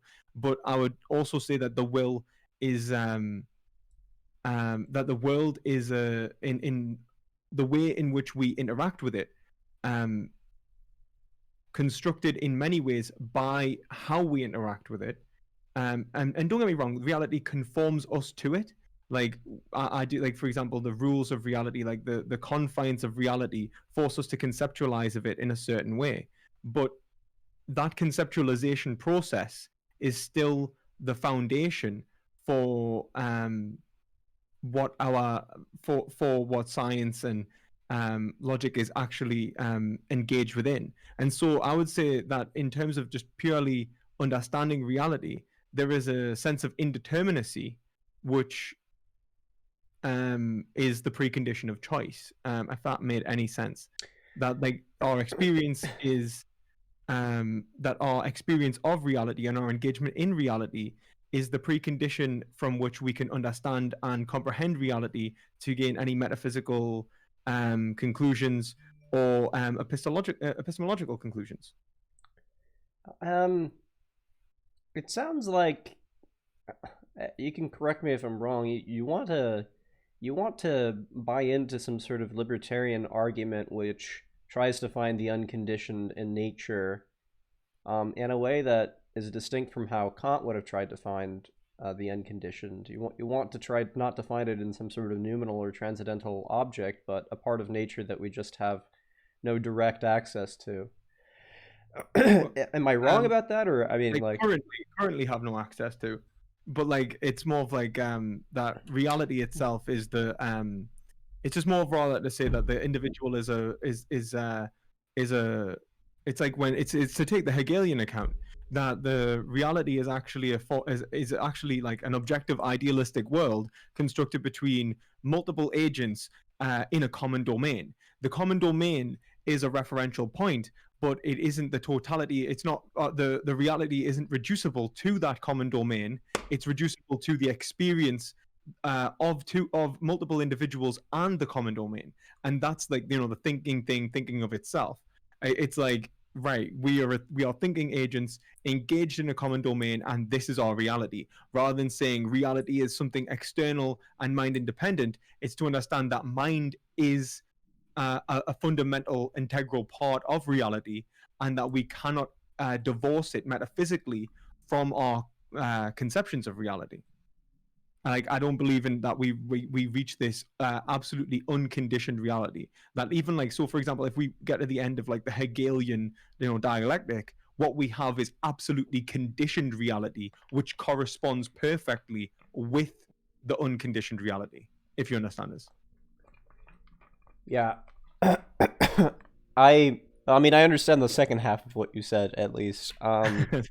The first half is what I'm sort of struggling with. I appreciate that you're trying. That's the important thing. Well, Like, I'm just trying to. I mean, I'm trying to use any sort of background knowledge I have of the German idealists to help me with this, because I'm less familiar actually with Hegel because Hegel and Schelling's view on freedom are some of the most astonishingly most complex views that I've ever seen. They seem extremely interesting, but I'm not really sure exactly what's going on in them. I understand Fichte's view of the self-positing I. Um, I understand what he means by theoretical freedom. I understand what he attempts to do with practical freedom, although I think he fails. And I understand what Kant means by freedom in both the practical and theoretical sense. And Kant might have actually succeeded where Fichte actually failed, even though Fichte came after. But I'm not really sure sometimes what Schelling and Hegel are exactly doing, and that just I would just need to read more of them, and you may well, I understand. mean, We're all on this, if there's all one on that this like, journey. sorry, well, absolutely, I know the feeling. Like, I feel like I need to just constantly read more, and especially with my PhD, I'm not doing enough for that. I can definitely say that. Mm. It just seems like and here I am playing Fall Guys. I'm a disgrace. um, but I actually have to probably go off in the next 15 minutes. But Yeah, that's what fine. I Yeah. was going to say is a great book for understanding the Hegelian view on freedom is Free Will and Continental Philosophy by David Edward Rose, who's a Hegelian. And he Mm-hmm. was actually one of my lecturers at Newcastle University. Mm-hmm. Really, really intelligent guy, really great. And I think he explains it really quite well. And I think that the way that like to kind of give an example is like it's the way way he kind of explains it is to compare and contrast it against like traditional views of freedom in terms of, let's say, the compatibilist view of like Hobbes and There's the definitely a sense of where the German idealists, I don't think, fit really anywhere in the picture of the little neat square that analytic philosophy has managed to build, right? I mean, Yeah, exactly. That's exactly it. Like it's the just problem is it's just absurd. It's just absurd to think that Kant fits anywhere on that picture other than maybe libertarianism, because you have a transcendental slash numinal subject, depending on how you carve it out and think that these are two different things that don't participate in what we'd ordinarily call the world, because he uses a different metaphysical philosophical language, right? And the same thing with Fichte, with the self-positing I as some sort of unconditional principle that comes before any sort of empirical subject, and I'd assume the same thing probably goes for Schelling, that we just have to cultivate different types of tools to the ones that we are seeing here in the age-old debate about, well, you're either a hard determinist, guys, or you're a soft determinist. You're either a compatibilist or a libertarian, exactly, exactly. and I it's think not the useful, problem right? really is the problem of free will. Like it's how we're approaching this problem. It's like we've constructed. Like I don't think there is a problem of free will. Um, if you take like an idealist perspective, like especially like as you say, like the German idealist perspective, the problem of free will is not a problem. Like it doesn't exist. It doesn't go in there. It's like yeah, there's causation, there's agents, and there's free will, and none of that necessarily is contradicting each other. It's when we start putting it into the analytic framework, typically of are you a compatibilist, are you a libertarian, are you an incompatibilist, then we'll find that these issues start to arise a lot more, and it might be a product of the language rather than a product of reality. And that's kind of how I would approach it. It's not to say that like there isn't causal effects upon humans. It's like yeah, like I completely agree. Like as I said like before, people can become addicted to substances, for example. People can become dependent upon like certain aspects of their life. Like you could become like even psychologically dependent, and we know that these are like atypical responses to certain stimuli. Like for example, people become like addicted in some like addicted quote unquote to like fast food or to like sex or like things that aren't necessarily like chemically addictive, that are forcing like a biological response which would lead to like a reinforcement behavior, but instead as a coping mechanism for like let's say their existential pain or something like that. And like all of these are compatible with free will, and they're also compatible with like the psychological analysis and treatment of individuals, but they aren't compatible with a predeterministic understanding of reality, which confines individuals' actions and behaviors with law-like constructions, which are supposed to give indication of how individuals must behave, given or that they had no choice to behave in any other way, given the scenario, the environmental or external factors of their birth. I yeah, I think I agree with what you're basically saying here. Um, Although it doesn't really help me too much with the other aspects of free will that we've gone over here, and I think I might have put a pin in, at least in that conversation. I did want to ask you, I guess, a few other questions in with respect to philosophy, since you Yeah. mentioned a cosmic skeptic. Um, I mean, do you not? Uh, I know he's your friend, so I'm gonna try to be very kind about this. But do you Yeah. not think? Do you think that any of his views on metaphysics are Correct. No. yeah, okay, because I mean, like He's my I friend. He's absolutely wrong on metaphysics. Yeah. Yeah. uh, Uh, okay, because I mean, like I'm viewing conversations with him, even with like William Lane Craig, and in order to avoid the cosmological argument, it was the funniest thing, I thought. He he called himself, and I know this position, a mereological nihilist. I know. Uh, I think Foot Soldier, who's in chat, calls himself a mereological nihilist as well. Foot uh, Soldier, let us know if you're here. He's a big fan of that position. um, well, Yeah. well, well, I think it's probably one of the, I think it's probably one of those abysmal positions in philosophy, in the sense that I don't know what it would mean to talk about everything being reducible to the same fundamental. I mean, if even if we know what the same fundamental particles of the world are, I don't even think physicists would even care to put it in terms of particles. But if you have even one thing that's irreducible, right? Like the cells that I talked about in relation to the body, and that having a different type of power structure, like that just completely eliminates mereological nihilism from just one single argument.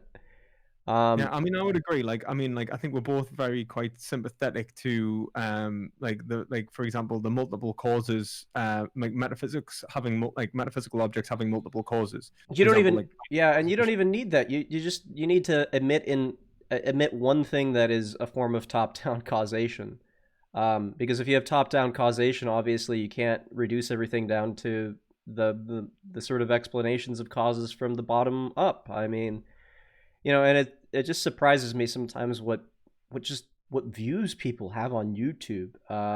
You have way more patience talking with some of these people than I do. I mean, I don't know how you do it. If I was talking to these people, the first thing that I would just say is like, "What are you talking about?" Like, I mean, have you ever read a single book on free will? Have you ever read a single book on I think that's what mereology? Rem does.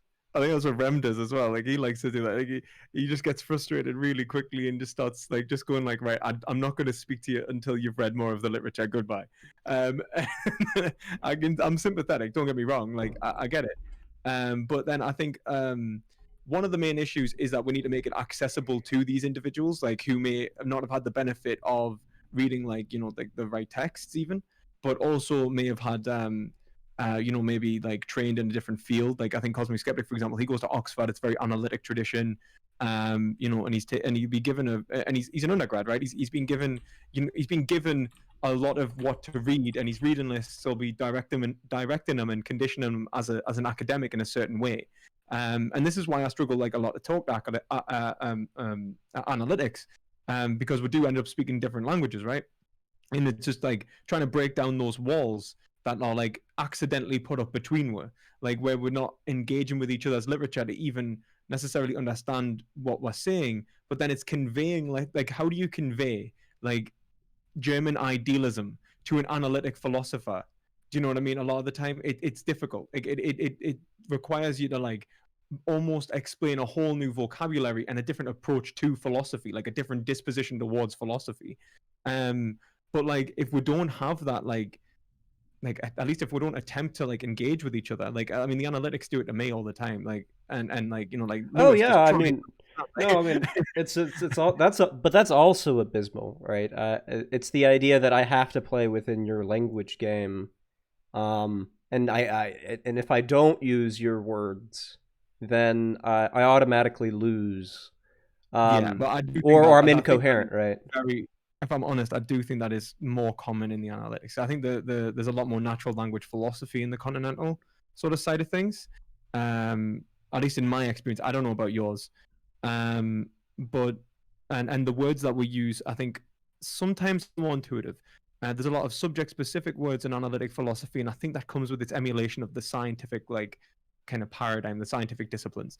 But I don't know, man. Like, I don't like. Obviously, I'm not bashing analytic philosophy. Like, there are some brilliant analytic philosophers, Oh no, no, um, of course, yeah, of course. and I think we all agree with that. And we can even say that the way that they put things across can like almost transcend that language barrier because they manage to put it in a layman's terms. Sometimes they manage to put like something incredibly complex in such a way that someone just getting into philosophy can understand it, and they're the best writers, aren't they? It's just really hard to do, but it is like trying to force you into that language game. That is a lot of internet philosophy, I think, as well. And internet philosophy is like bad analytic philosophy. You know what I mean?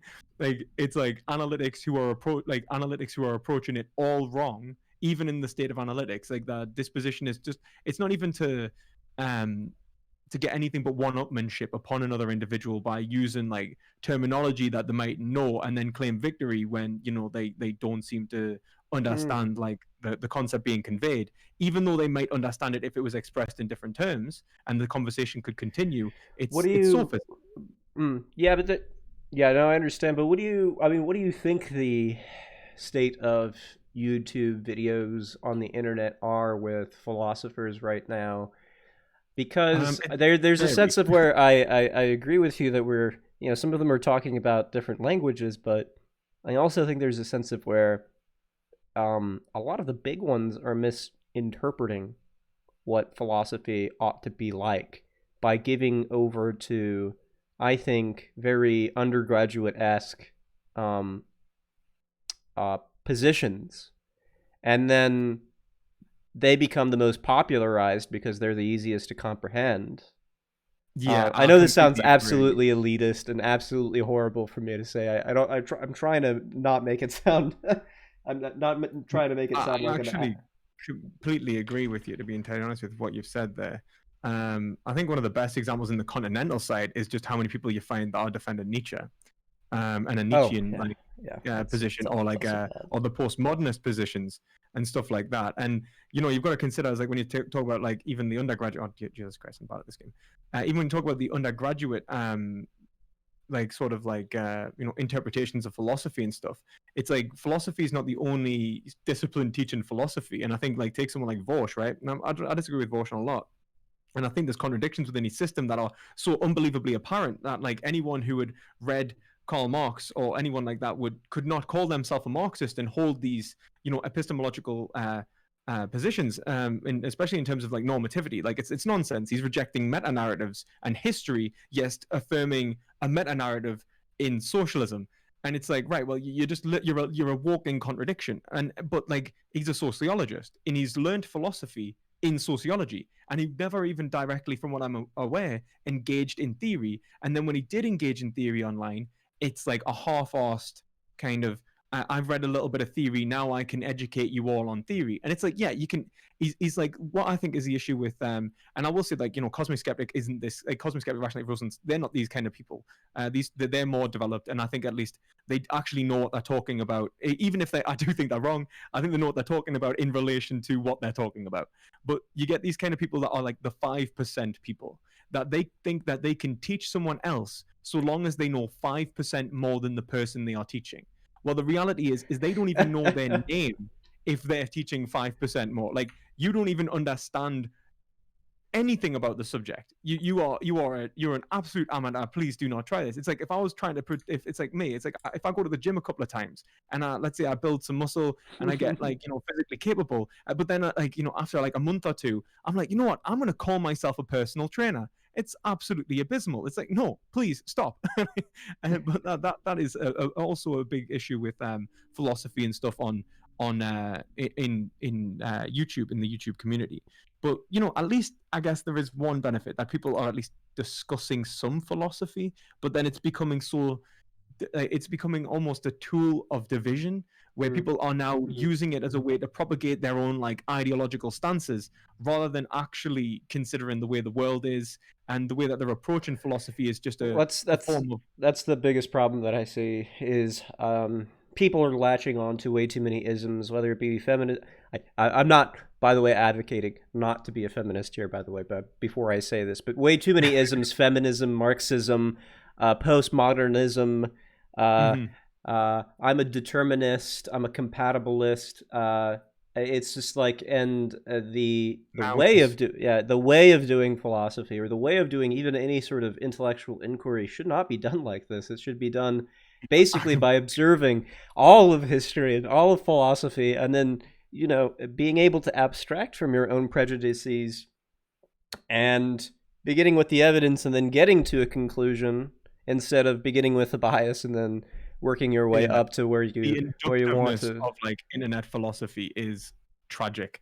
It's just people trying to inductively justify their positions over and over again. Like, as you say, like especially with politics, it's absolutely trash with politics. Like how many tankies I've even seen online, right? Like I'd consider myself a socialist, and I didn't realize I have to argue so much against people that are advocating the philosophy of Trotsky and Vladimir Lenin. It's like, what the fuck? Like if you look at contemporary Marxists, there's not really many of them that are calling for violent, bloody revolution, and they're No. not doing that because they don't think. The reason they're doing that is because they think that's fucking dumb, right? And you try and get to this position where you're like, right, like, okay, like, I get it. People can have like a variety of different political views. I get it. People can have a variety of different like interpretations of text and understanding of of the problems. But the issue is how they are even engaging with the problems is really just to justify the position that entered in with in the first place. and whatever, or even with Vosh, I think just justify whatever he's feeling feeling at the time. And I think that's even a lot of people, like a lot of people just want, like, they have these intuitions, have these judgments that they've made, and like preconceived judgments. And then it's philosophy is just, it's sophism. It's just this idea, like, right, I'm going to enter a political, philosophical contest with someone, like an intellectual contest with someone, act as an orator to justify my position to a crowd, to enable me to fulfill that position to the greatest overall degree possible, uh, within this like social space. Mm. And it's like, right, well, you've totally misunderstood the whole fucking point of philosophy, which is like to analyze the position in the fucking first place. Like, Yeah, no, it definitely becomes a sort of vehicle for them to build their own little Lego block set. And it it's sort of odd to me on how very little I see anyone's mind to be changed. change. Yeah, I Uh, completely agree with you I there. mean, I don't know as much about Vosh as you do. You might have had a conversation. I know Rem I had think a I think I'm just conversation. angry at him at the minute. Like, so please, like, Um, it's one of those. no, it's okay. I have bigger problems with other people on the internet. Mostly, I think T Jump. It's just like just some of the stuff that he has to say on the internet, I especially completely like disagree with T Jump as well. I think I'm supposed to be debating him on determinism, but the way he approaches determinism, I don't know if you watched our conversation. Like, there was a few things like I didn't understand. Like, he takes this like kind of understanding of, like, for example, like one of the things I never understood, right, is like his understanding of the will, right, hmm, is just, it's not anywhere near similar to mine, and his understanding of metaphysics and reality is just absolutely. I don't even think we could converse through most of it. And I don't think he's a bad guy necessarily, but we're just not conversing at all, right? Like, it wasn't going anywhere. you And should. then Yeah, go ahead. one of the sorry, No, go ahead. I was just going to say one of the main issues that we had is, like, for example, he talked about, for example, if there was an evil demon, like he sees this, like, if we are free as long as it's an internal cause, right? Um, and then like, so kind of compatibilist. But then he's like, the whole thing was like, he posited that I said, like, with the with the evil demon, for example, like he was like, well, no, then your will, like if your will would have been caused by the evil demon, then it's not free. And I'm like, okay, but then what if there was an evil demon causing that evil demon, right? Or like something higher again, like on an infinite regress, like Hmm. whose will is it? And then he was like, well, like it's whoever's at the top, and it's like, right, but what if there's no one at the top? And like we'll have this infinite regress of wills, and he kind of couldn't answer that. And it's like, but then at the same time he was arguing for like a compatibilist position, yet saying that our will is not our own if it was caused by someone else. So like, as long as it's, if it was a conscious being that caused it, so if it was God, an evil demon, then it's not our own. Yeah. But if it's nature and it's caused in the exact same way, then it is. And it's just like, I was just like, right, okay, but why is there a distinction there? Like, what is the distinction between Mm. the demon and nature? I don't understand. And I was like, he was like, right, well, because they have a will that is like determining your will, and it's like, but they have someone determining their will because because you believe in determinism. So Right. Yeah. like, There's some insane bullets that are. You should actually watch the conversation between T Jump and what's his name? Hold on, let me look into the name real quick because it was the funniest one that I've seen so far. Trent, Dog Herty, um, who had some interesting views, but I remember this being one of the types of things. He's basically sort of a Christian apologist. It's fine, you know. He probably debates well, and he did debate extremely well against T Jump. I'd probably get absolutely eviscerated by someone, you know, like a professional as qualified as him. But the bullets that I saw that were trying to be bitten at one point was obviously Trent was saying something like, look at the apostles, look at testimonial evidence. It gives us some sort of reason to believe in Jesus Christ, and then it obviously gives us reason to believe in God. And then T Jump ended up replying with, well, I don't believe in testimonial evidence of the apostles, basically. And then Trent asked him, well, why not? Do you not believe in testimonial evidence in any ordinary sense? And he's like, yes, I do. But when it comes to anything related to God, now I suddenly have a different type of epistemology. Oh, what the fuck? I can't just do that. Yeah, That's like, yeah, right, just well, like, just because we'll have one rule for this conversation when we'll have a one rule for the other. It's like that is actual sophism, man. It's like, all right, I'm just gonna change the way in which I argue depending upon the city I'm in. You know. No, if the content of your statement changes but the form is the same, you have to remain consistent. And of course, he never said the exact words as I said it, but this is what ultimately the conclusion that you should be drawing if you watch these debates and know any of philosophy. But I've noticed with this community, and not just his community, it's a lot of communities, especially, even in Rationality Rules and Cosmic Skeptic, a lot of the people who listen in, I don't think are familiar with a lot of the problems that are going in philosophy, and then this sort of leads them astray into adopting certain types of positions which are either nonsensical or underdeveloped, and Yeah. they see the debate completely different than I do.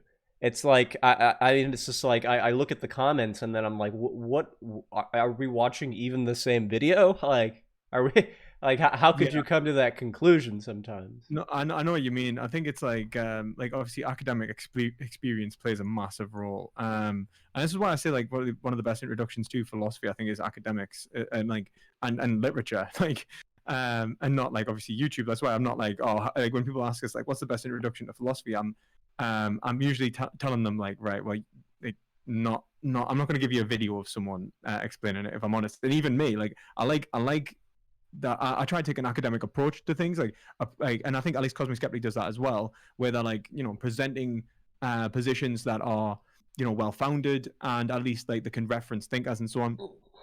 But the issue is, the real issue is, I think it's, to be honest, the disposition to the field that I think most people lack. And that's why a lot of the time I just like I try and recommend like a lot of Plato.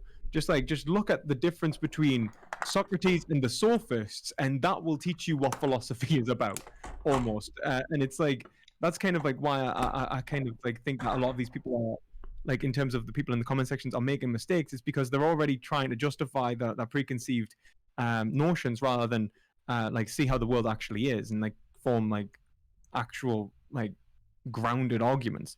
And Oh yeah, yeah, and I think I mean, determinism, materialism, especially within the 21st century, are extremely palatable and common sense views. But we have to remind our audience that for literally everything except maybe the last 100 years, and for some of the moderns, basically within just before the Enlightenment or Enlightenment, the idea of physicalism and age-old materialism is the minority position, right? I mean, it's just like most people believed in nature actually being infused with spirit, and there being some sort of pagan belief and that God exists, and he's with nature. Then all the rest was basically some sort of classic theistic conception that God created the heavens and the earth, and there he was. do you not think that this has come about because of that? Like, for example, it's like the antithesis of that position, like as Nietzsche understood, like the scientific paradigm in which we exist today, not necessarily in the way that scientists understand it. As you say, there are many scientists who take, for example, an understanding of reality to contain mind and and spirit in many ways, and have functional like causations and in causes in relation to the metaphysics of reality. But like if you look at, let's say, the scientific paradigm in the sense of the average everyday individual, it's another belief structure. It's another aesthetic ideal. They move from one to the other without actually Yeah. understanding the grounding of the positions from which they're adopting. It's like an ideological bias, which is like being propagated through like what they like the power structures from which they, or the authorities from which they Yes. coincide with their beliefs. Yes, but this age in particular, and this is always said by cane thumpers, but hopefully we'll rest aside that I'm not a cane thumper, is probably one of the worst. It's probably one of the worst in terms You're of probably right. That's the worst part. it's because of the post. I mean, because, and again, this is another one of those positions. I don't want to latch onto the Dark Enlightenment or any of the people that hate technology, but because of science and technology, because of science and technology, and just the triumph of the imperialistic sciences and the triumph of the technocrat and the triumph of how much information we have, and the idea that we can get to the moon, the idea that we can, see pictures of different and distinct galaxies.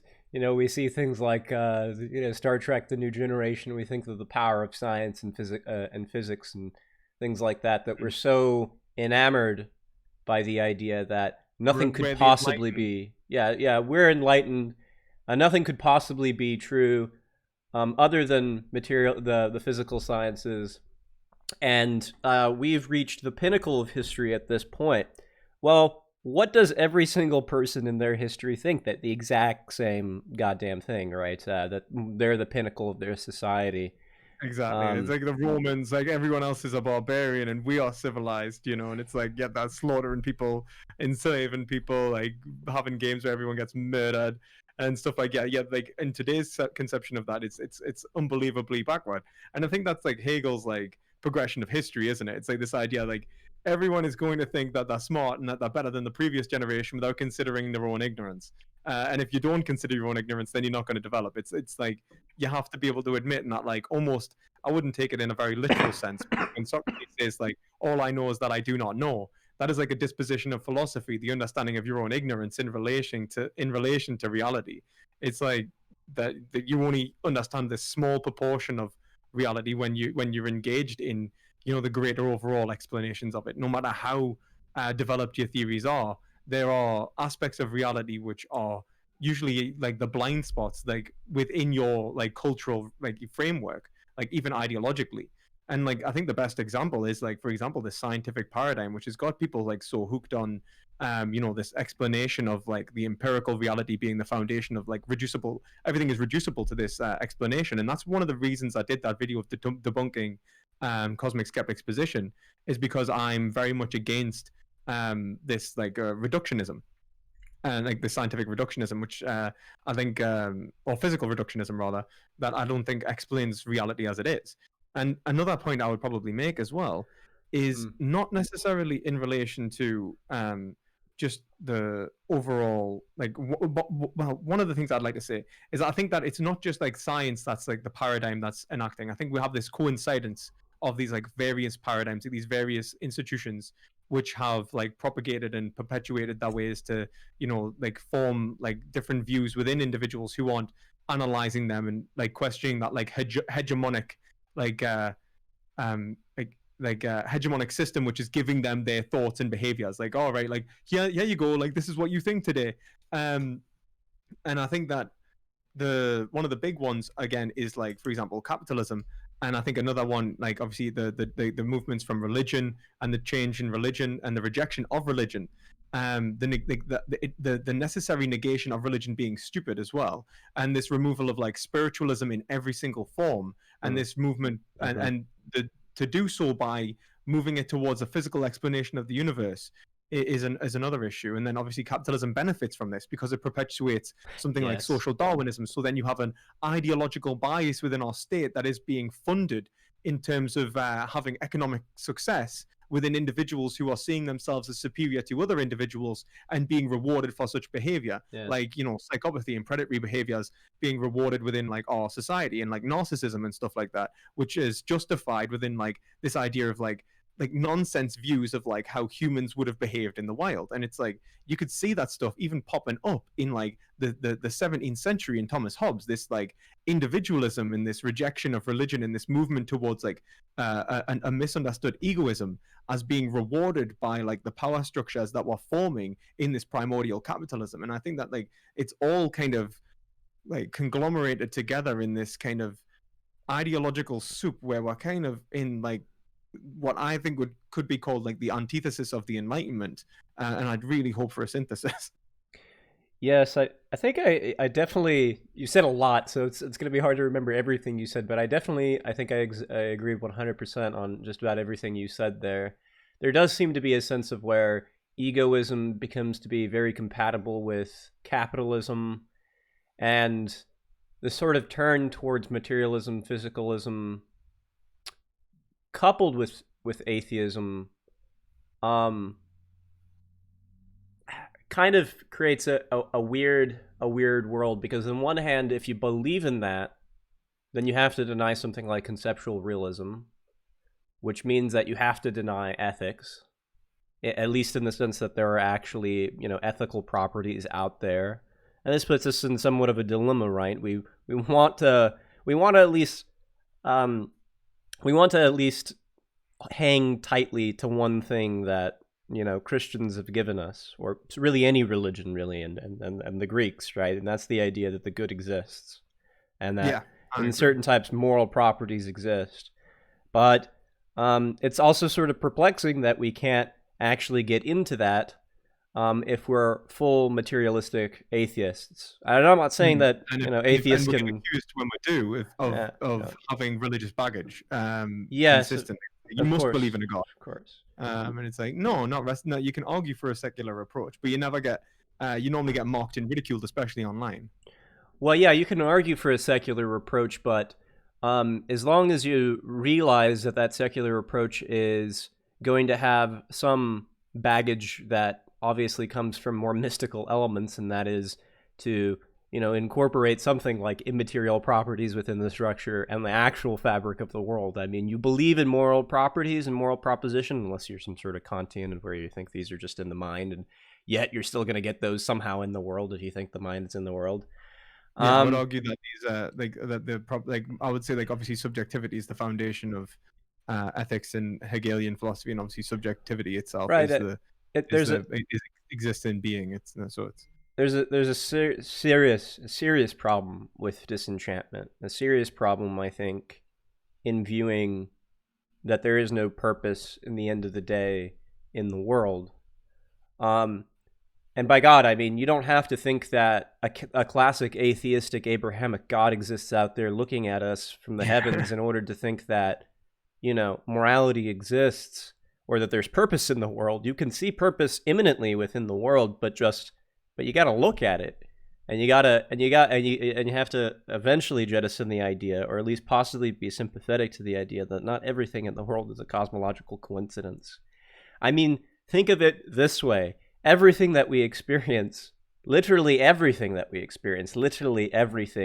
except the concept of maybe chance, is not a cosmological coincidence, because it's conceptual, and therefore it has to make in some sort of way a conceptual norm. And that's obviously going to get you into, well, purposefulness, right? It's going to get you I into completely meaning. agree. Yeah, I meaning. completely agree. We never divorce a normativity from reality, and like this and like a governance of, let's say, at least like a logos and and in and, relation. and who saw this, right? I mean, a 2,500-year-old thinker that is a little bit underground, named Plato. uh and depending on how you view and interpret Plato, as long as we don't literally think that he thought the forms existed in some sort of Platonic realm like undergraduates, there's something to be definitely learned from Platonism. That 100%. Like yeah, I've nature. been rereading Fido recently, like, and I reread the Fido recently, and it benefited my metaphysics immensely. And then even when I was approaching to someone like Aristotle, then it's like I understood Aristotle differently because I understood how he understood Plato better. Like when he was referencing Plato, and it's like even these, like, if you read these positions, even if you don't agree with it, it will Sorry. deepen your insight into metaphysics like immensely. I mean, for sure. I have read the Phaedo. You'd have to remind me exactly what that dialogue is about, but Like the oh immortality of yeah, the the soul. immortality of it. Yeah. He talks specifically about the metaphysical foundations of reality in relation to. He actually brings up mind being like a fundamental, integral part of reality, which I thought was interesting. Yeah, Um, I remember the argument being something like the mind is not a composite, and or the mind can also understand universals, and there doesn't seem to be anything about you the get world. Yeah, I yeah, can't. you get these like kind of strange arguments in them. Obviously, you get it's the arguments to justify the world of forms, like for example, the argument from recollection, the recollection argument. I'm trying to remember the names of the arguments now. So it's like the recollection argument. There's the I It's think the there's an argument infinity argument. Yeah, the affinity, and then I think there's argument from similarity. Is it? Is it's the argument from it's like the one where it's like where we can extrapolate one thing existing from another thing, and he's basically right. positing the existence of a logical operator, really. I think in a very basic way. Mm-hmm. Like obviously depending on how literal you get with the interpretation. I mean, the issue is Plato sometimes even like, I mean, the Phaedrus is just a poem, like, and it's like this metaphysical poem, and it's like trying to like devalue whether it's trying to like divorce whether Plato actually believed the earth, that the soul was going to exist continuously for 5,000 years until it freed itself of this like metaphysical baggage, Yeah. or whether it was or whether it's like just symbolism and talking about like the difficulty a philosopher faces in the allegory of the cave. There's, there's. I'm sure you hear the phrase occasionally because even when I was an undergraduate, I had people to the left and right of me when I took a class on ancient philosophy, well, particularly in Plato, who said something like, "Well, us moderns have this belief, and therefore Plato couldn't have possibly been right about the forms." But there's something to be said that after 2,500 years of existence and civilizations basically rising and then falling to dust, that we could still look back in Plato and grasp something from him that's invaluable. And still, I think, at least in my opinion, when read correctly, relevant, and even metaphysically, and even be something that we can add to our metaphysics. And that is, at least I'd prescribe myself to a form of naturalized Platonism, of where I see the world literally working platonically. That is, it seems to be following certain types of patterns, like we said earlier. So, I mean, we have to, I think, remind a lot. I mean, at least my students, and I think you're probably a teacher's assistant, and probably remind your students, if you are teaching ancient philosophy, that there's still something that can be grasped from these thinkers. I think one of the things, I mean, like especially like one of the biggest ones for me is Aristotle, Oh yeah, I mean, and definitely. I mean, yeah, yeah, yes, sir. Yeah, go ahead. and like even what he adds to Plato, like when he talks about, like, say, the elevation of the forms basically entering an infinite regress, like, like, well, what is the form of the form of the form, and he starts talking about these different like universals, and he says like essentially like, and then he's like pointing down in the patent for a reason of the famous patent of Plato's economy, is because he's basically trying to show that the foundation of these universals are these irreducible qualities of reality, and I think like understanding that like there are these irreducible combinations which give rise to this like conceptual object, this metaphysical object, which is the oh god, I have no idea what the hell happened there on the chat. Sorry, Lola J. I do need to relinquish the power of the bot. It's a bit ruthless. Anyway, sorry. This metaphysical these metaphysical divestitions of reality are actually aspects of a grounded um like universal that exists in and of itself, and then obviously a genus, and the forms that Plato's talking about are what Aristotle would call like a genus, like a combination of these universals under like a more abstract explanation of reality, and like kind of going further and further out, like based on these irreducibles, is arguably even like one of the first instances of like considering first principles and so on like that. It honestly, like the amount of value that we get from the ancients is just, and this is why I still recommend them like all the time as well, because I think that there's just so much there, even in pre-Socratics, like Parmenides, Heraclitus, the present positions in ways as well that's just, it's just so easily available to the average everyday individual, because they're not speaking in subject specific language either. Yeah, the language of the Greeks, and also a really good reason of how people can sort of start out there is that it's not littered with the same type of um, philosophical vocabulary that you either have in late continental or analytic philosophy, right? It doesn't use formal logic, it uses informal logic. It uses very simple words, um, like such as beauty, truth, the good, right? Uses very concrete examples about, certain types of things like flutes being good for the person that can use them in, say, Aristotelian terms, like who should we give the flute to? Basically, the person who needs it, who can use it the most, right? Because they would find the sort of greatest amount of eudaimonia in them. Um, a very natural use of language, I think, that can really give good foundations to how we begin philosophy. But Yeah. I think as well though as well like the concepts that they use as well give us like for example like eudaimonia even it's just a concept that's unavailable in like such a discrete way within English. And like it's like this is why like someone like Alistair McIntyre might even like calls it the language of morality, because it has concepts that are available to them like innately, like directly. And so when they're speaking, especially when you read like obviously like the when people are talking about the interpretations of certain words, we're getting information just even on the words they're using. mm. No, I still haven't read Alistair McIntyre, believe it or not. I have 3 of his books, but Oh, I never got around honestly, to. I'm a proud fanboy. Like I know I need to stop. Everyone in the kitchen sink has recommended to me to read After Virtue. It's probably something that I'm going to get into, but I know there's a lot of other meta ethical books that I kind of want to get into before Even that, if you just read like the first Korsgaard. chapter on functional concepts, you'll probably be in love because that's like exactly what I think you've been kind of describing throughout this conversation anyway. I I mean, for sure. I also don't. I mean, we've been talking more than we originally said we would, so I don't want to Yeah, keep I you need to any go. My longer. girlfriend is going to murder me, like actually murder me. I do not want to be in one of those like cheesy Christmas horrors. Like, Well, yeah. like she'll kill Uh, us. Definitely give her my apologies. I am so sorry that I've already kept you longer here than Oh no, I no, should that's have. okay. And like obviously, I'm sorry that like when I was late, obviously like I obviously didn't get in touch the other times. It was just like obviously with not having my laptop and stuff, I didn't mean to deliberately like like stand you up or anything like that in that sense. So I do Oh no, apologize even I for don't mind it. I have COVID. I'm not going anywhere or doing anything right now. So well, as long as you look after yourself as well, man. Like, have a very Merry Christmas. Eat some garlic. I think I've told you this like loads of times, right? But yeah. garlic helps remove like garlic breath.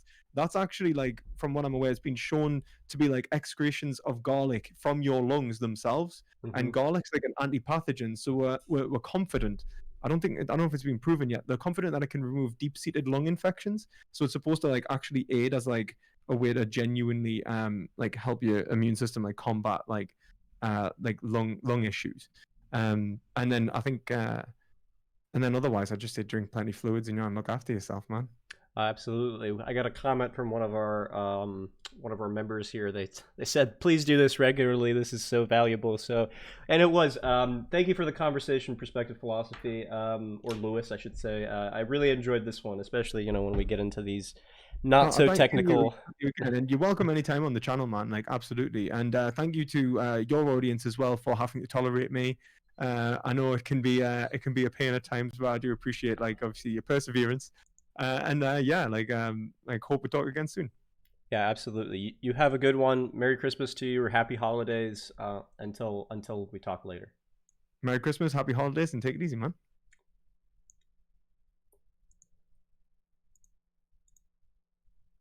All right, guys. Well, our conversation has now come to an end. That was actually fairly enjoyable. Fairly enjoyable conversation. Me.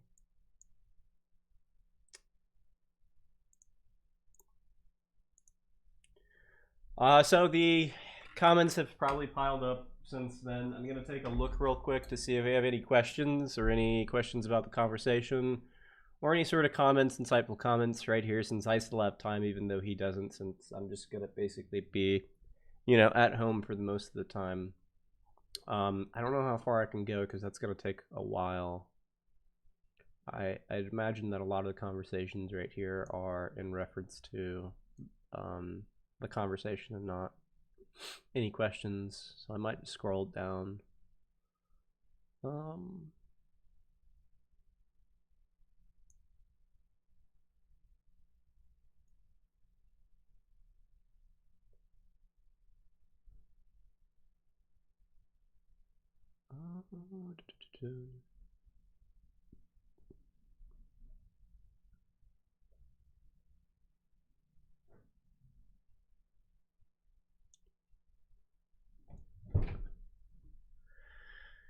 All right, so I'll scroll down and actually work my way up from the last comment.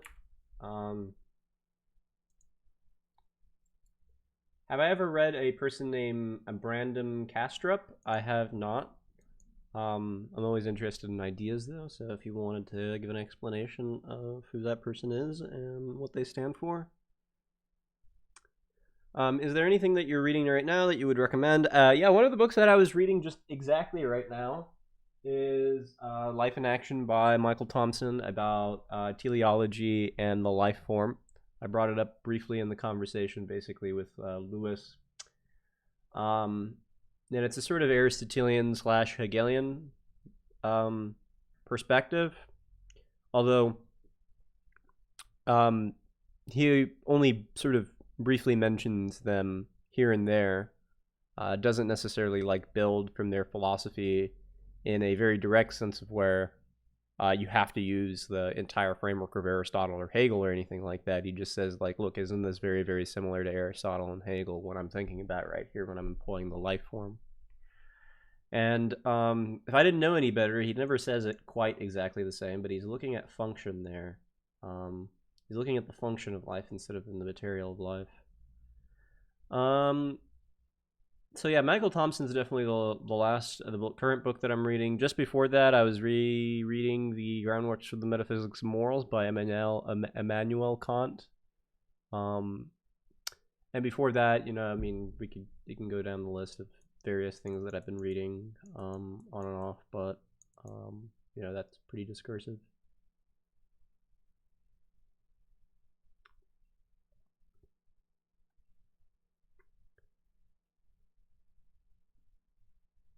Levinas, to me, has an interesting enough grounds to consider the idea that even the idea that we ought to justify our obligations presupposes an obligation to something.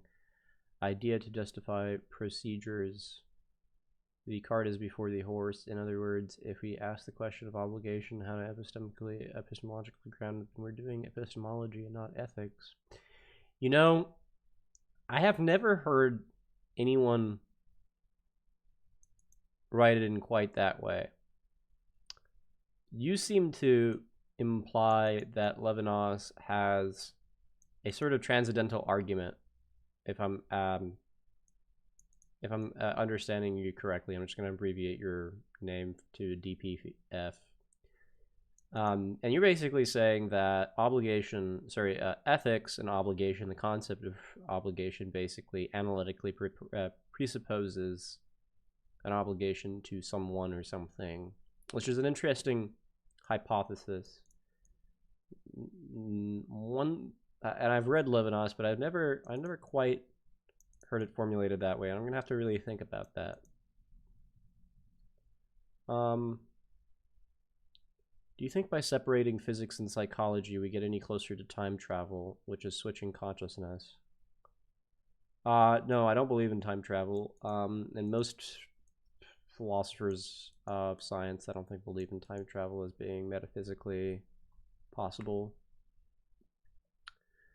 Why shouldn't I value egoism? So this is a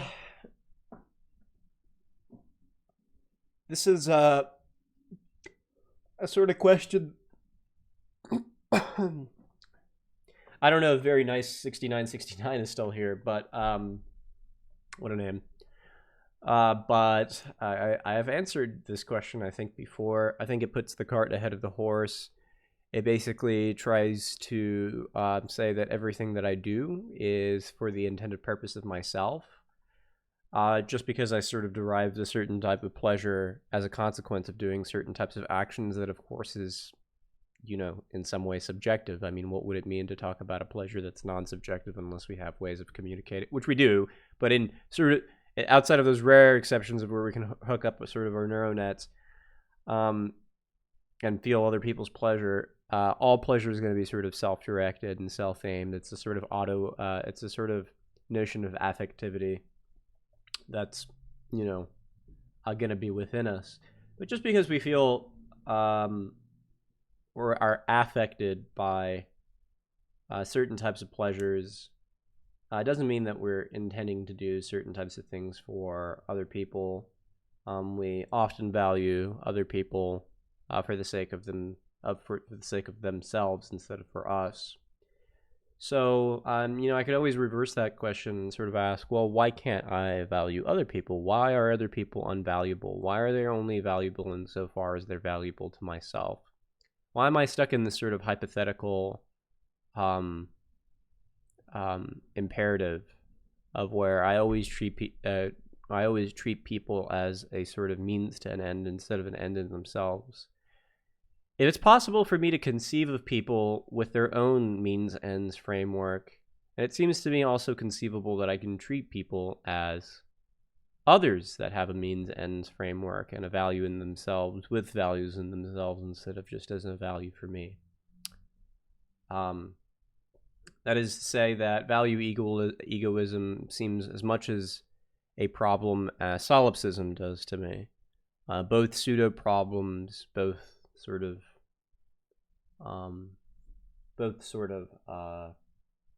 illusory problems.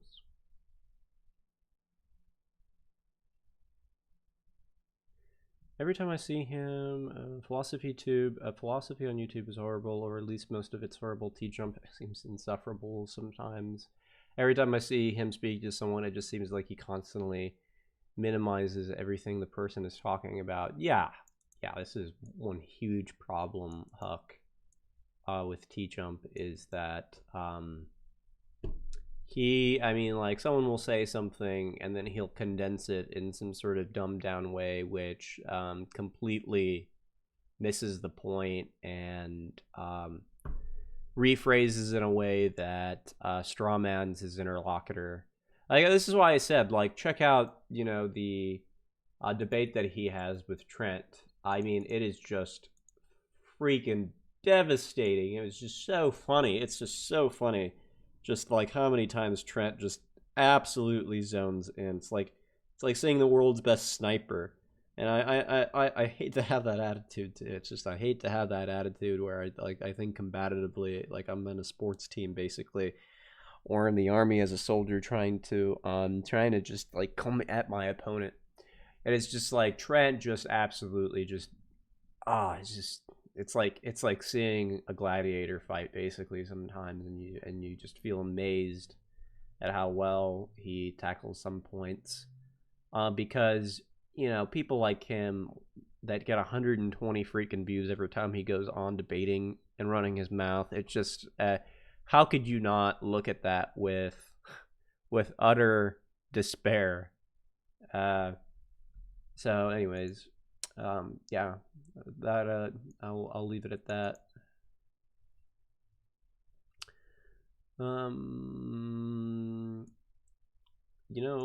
DPF is definitely, along with Mood, probably going to say a lot of insightful things in these comments right up here. If you feel like you've said anything insightful, DPF, that I missed, because I can't go through all these comments right now, feel free to reiterate it at this point. Because some of these things that you've been saying I find very interesting.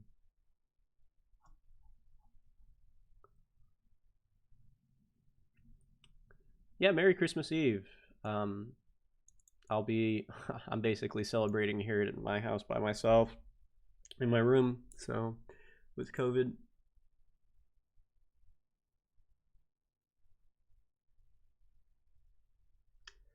Who is that? I missed it, unfortunately. Yeah, it's Trent.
Yeah, it's Trent Duck. Oh, God, I have Trent. Let me just give you guys the link. I don't know. I'm horrible with names.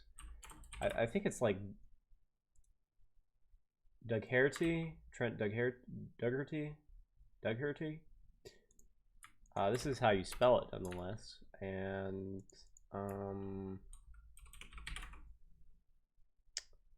yeah, it was just a great annihilation. It was fantastic. I find it immediately difficult to summarize his position. However, I can list some of his most important assumptions and qualifications. He has a PhD in computer science and philosophy. His PhD was written about analytic idealism. He has written 8 books, I believe, with one coming out on Carl Jung soon. That's odd. He adopts an ontology similar to Schopenhauer, proposing an idealist metaphysics that rejects physicalism, bottom-up panpsychism, and cosmopsychism. Also, he has debated T-Jump. That's interesting. Although he doesn't seem like a professional philosopher when I'm looking at it. And I don't see Brandon Castrop and a T-Jump debate when I'm looking at it on YouTube.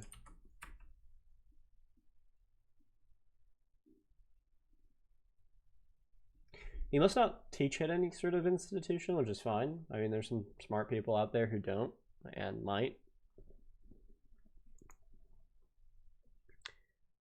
You mean Bernardo Castrop?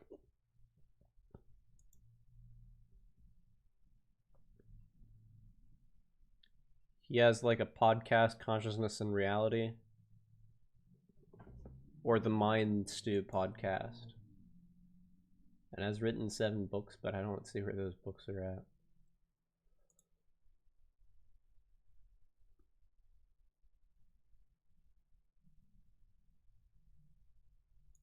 Thanks for answering my question on egoism, by the way. I wanted to think about this more and ask further questions on another stream. I mean, you're definitely welcome. I don't feel like I've actually like gave you a direct answer as much as like a sort of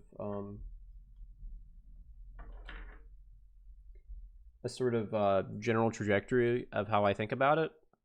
I mean, another direct answer might be in order to another answer might be the idea that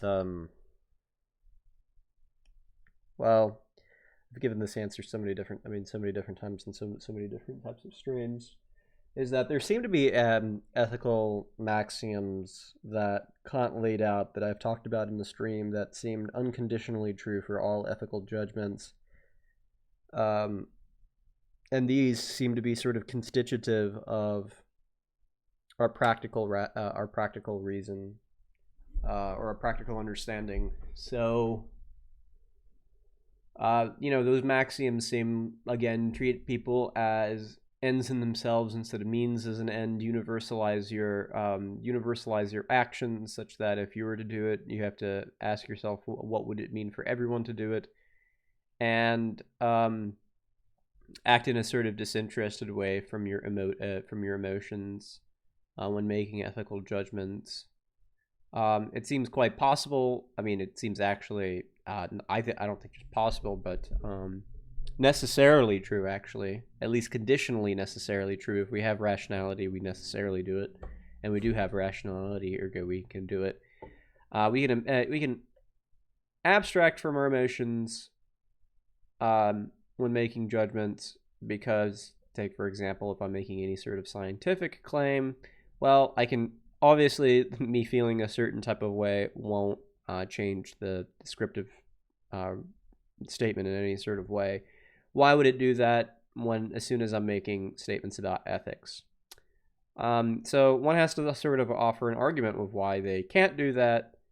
The arguments generally go, well, because one is evaluative and the other one is descriptive. But if you think both are evaluative, that means when we make statements about the world and we are evaluating what we ought to think about the world, through other beliefs, then they both seem evaluative. If they're both evaluative, then there is no real distinction between ethical judgments and ordinary empirical judgments. Therefore, I have no reason to believe that when I'm making an ethical statement that I can't act disinterestedly without necessarily just valuing my own interests and desires. So there's one reason why I ought or can at least not value my own ego, but value others. Apologies for Nightbot for removing your link. I have to adjust that, but not today.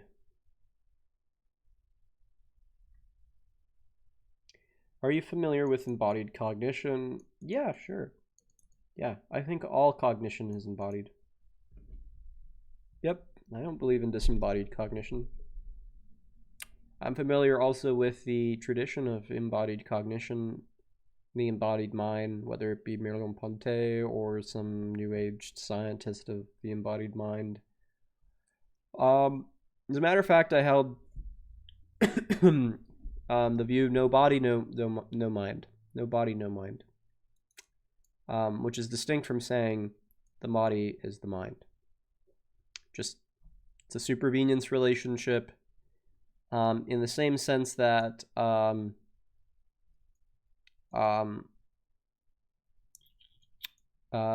let's say, God, what's a good example? Oh yeah, here's a good example. In the sense that there is, without a sun, there's probably no life. Or without water, there is probably no life. But life is not water or the sun. And in the same sense, no body, no mind, but that doesn't mean necessarily that the mind is exactly equivalent to the body or the brain. So.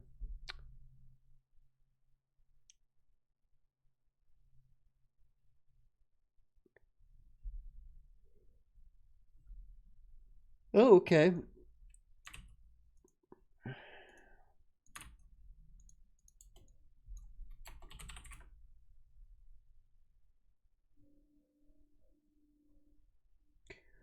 Ooh, this is a nice looking website.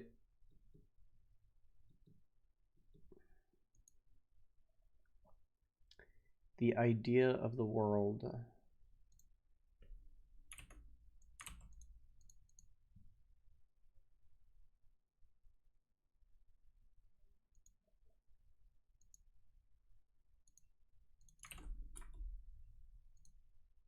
Oh, these are all Goodread authors.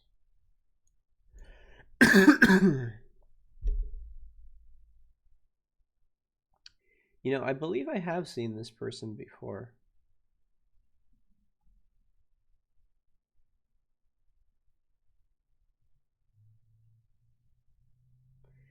Yeah, I have seen this guy before. Why materialism is baloney, how true skeptics know there is no death in phantom. Yeah, okay, yeah. I remember now. Someone brought this guy up again on YouTube. And when I read the works, they seemed to be they seemed to be written in a way that I did not think was very academic or polished. I thought that I mean, like, even the title, Why Materialism is Baloney, How True Skeptics Know There Is No Death After Death and Phantom Answers to Life, the Universe, and Everything. It's just like, and it's suggested by Deepak Chopra. Yeah, I don't have much faith that books like these are right or well written.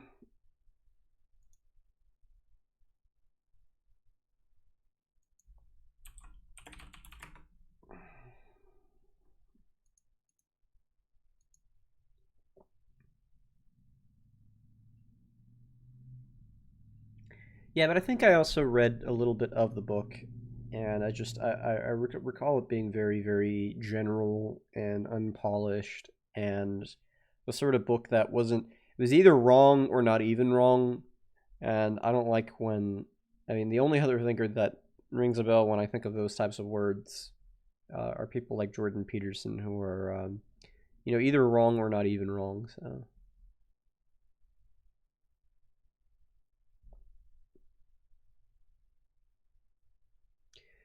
But if you take a brain and put it in a vat and you give the nerve endings the right input, then wouldn't that yield the same mental states as an embodied brain?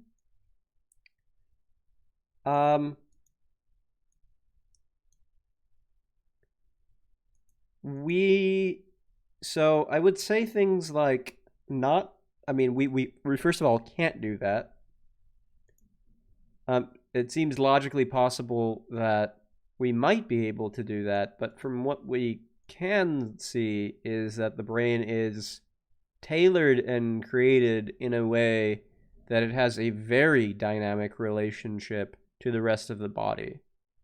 And we obviously know this through many types of things like the ability to balance and having cognition of what that is, proprioception. Any sort of visualization obviously is going to be tailored and going to have certain types of neural correlates with how the brain functions. We know, of course, that the function of, as I've said before, cells that are cut off from the body function completely differently from ones that are severed cells are function completely different from ones that are connected to the brain and to the rest of the body. So if they do function distinctly, but their material is the same, then you would anticipate a lot something like this probably occurring with the brain too, because we have to look beyond the material and look and extend ourselves to the form and the function of how the brain works. And the brain seems to work by its function, very closely to how the body is and its surrounding context.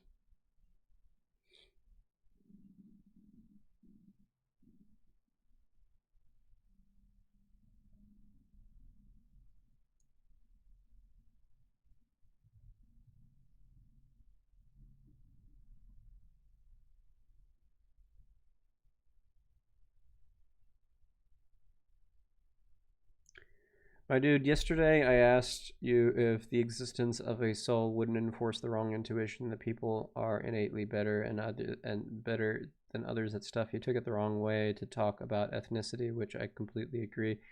What I mean wasn't soul, no soul. What I mean was different souls. I think souls are, in the Aristotelian sense, different, yes, among different people, but also in a way the same among different people, because souls, in my opinion, are just life forms, right? They're the sort of animating principle of the body.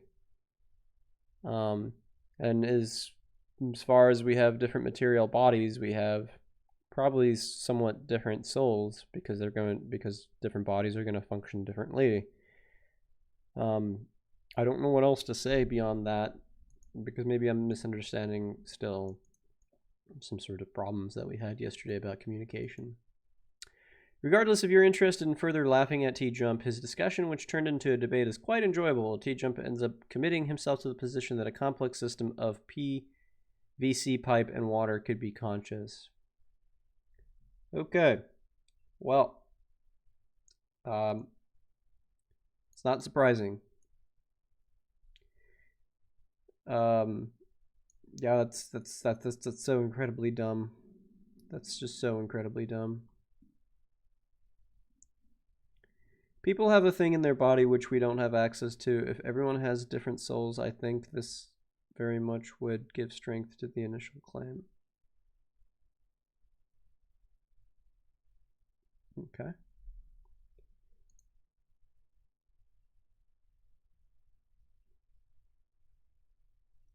How do you go about reading philosophers who are difficult or dry to read, especially ones who are part of a canon?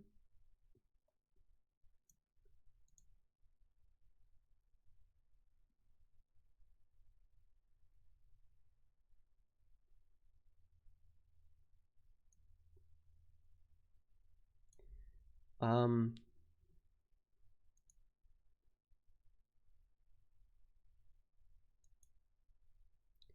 Hold on just a second. I'm getting a PM. Pretty important PM here.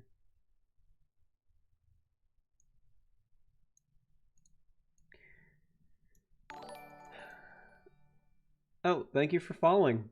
By the way, Panme Gas T Techni, very very complicated and long name. I wanted to take the time right here to I'll tell you that I do have a YouTube channel, and it is just the Philosophy Chat on YouTube. And I highly recommend everyone subscribing to there, helping me out. I'll definitely have future conversations with Prespective philosophy and other types of philosophers, some of which will be professional philosophers within the future. That said, also you should follow me here, and perhaps if you want any of your questions answered on my Discord channel, which is discord.gg/philosophy. Not the philosophy chat, but just /philosophy. We managed to get that one in, and I've been meaning to change the background of this, well, you know, of our little stream right here to indicate a new website for, well, not really a new website. I mean, the Discord chats have been around for 4.5 years, but since the website that I have is off air now, I should wanted to change it to the chat room instead. And there you can ask any sort of questions you want about philosophy with other people who are probably smarter than me in philosophy. And also going to take the time to ask you all to subscribe if you can. If you can subscribe to my channel, now would be a great time as ever to subscribe to my channel. I am very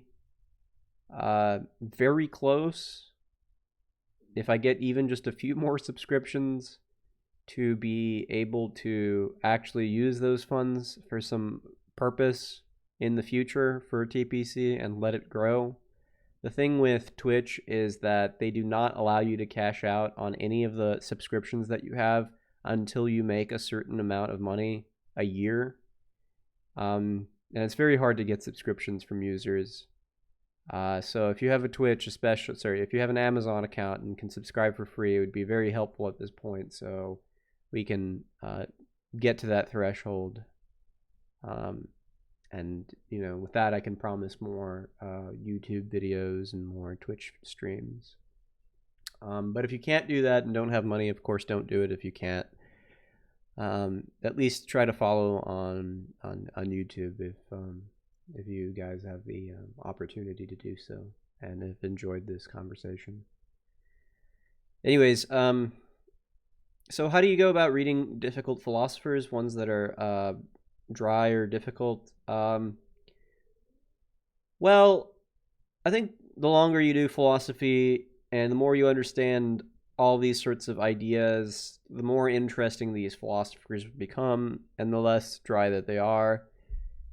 Super dry philosophers, I generally just avoid for the most part, unless there's something that I think that is needed in order for me to understand something about philosophy more. But then even if I get to that point of where I need to understand something about philosophy more, it becomes interesting. So, you know, it's like, it's very odd if I don't need it and don't find it if I don't find it interesting, I generally don't need it, and therefore I don't read it. So, but there are a few exceptions of where I need to read something for class, and then I just sort of power through it. So yeah, that's the old link, by the way. I should probably change it to the new link, which is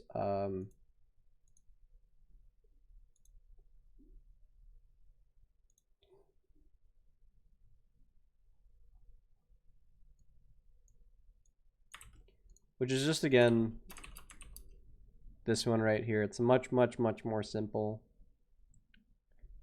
We have, I think, 6,000 or 7,000 members at this point. Let me check. Oh no! Wow, we have 8,248 members right now. I was off by 1,000. God. Yeah, I mean, there's only so many things that you could do is power through it, find a sort of secluded space of where you can't get to technology.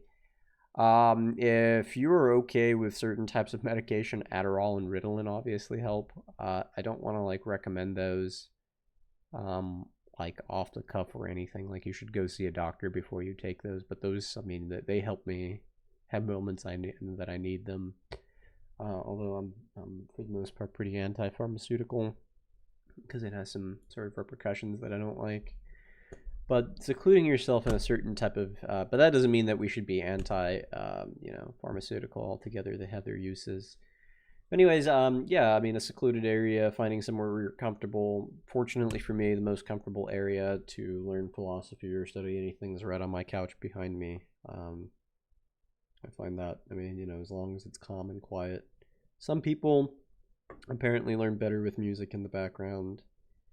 But yeah, I mean, the reality of it is sometimes you're just gonna come against a thinker you have to read or you should read, and it just sucks and it's boring and not fun, and you hit against cold hard reality.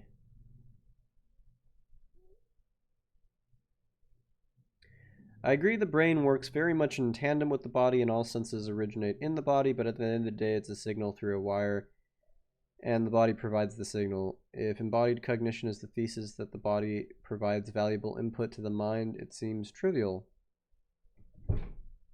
If embodied cognition is that the body is necessary for the mind, then that's wrong because we could simulate the input if we know it.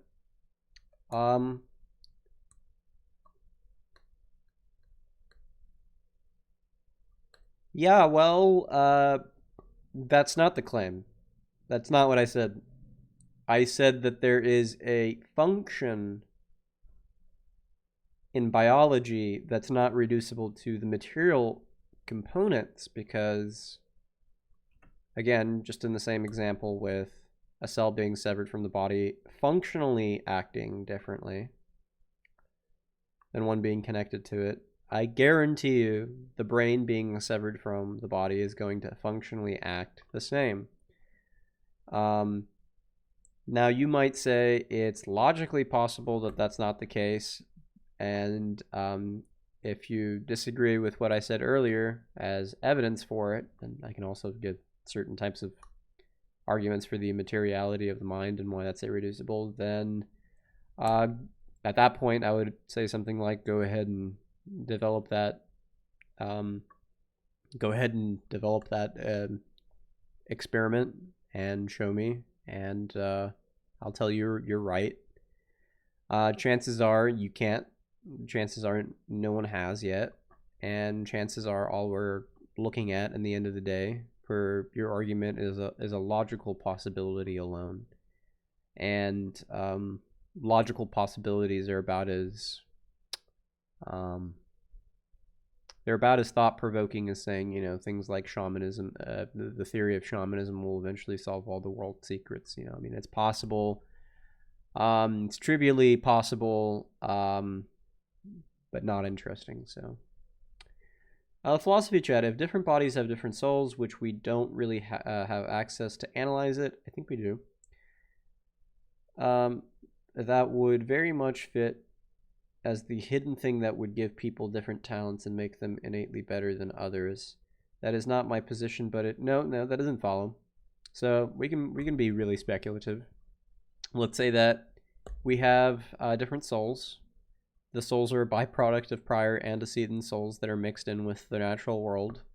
That is to say, again, since I don't think souls are separated from the world around us and its material conditions, that souls would exist. And given that those material conditions are different, the souls would be different, the function would be different, and none of that is biologically, or innately the same from the beginning. Neither would the soul innately from the beginning, and nothing would be innate about it. So yeah.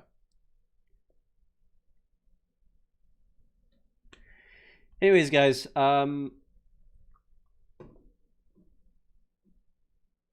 I think we'll call it a day for the stream. We've been on for about 2 hours and 50 minutes. Thank you for anyone who's come on. Thank you for following. Thank you all for being here and making the stream possible once again. Until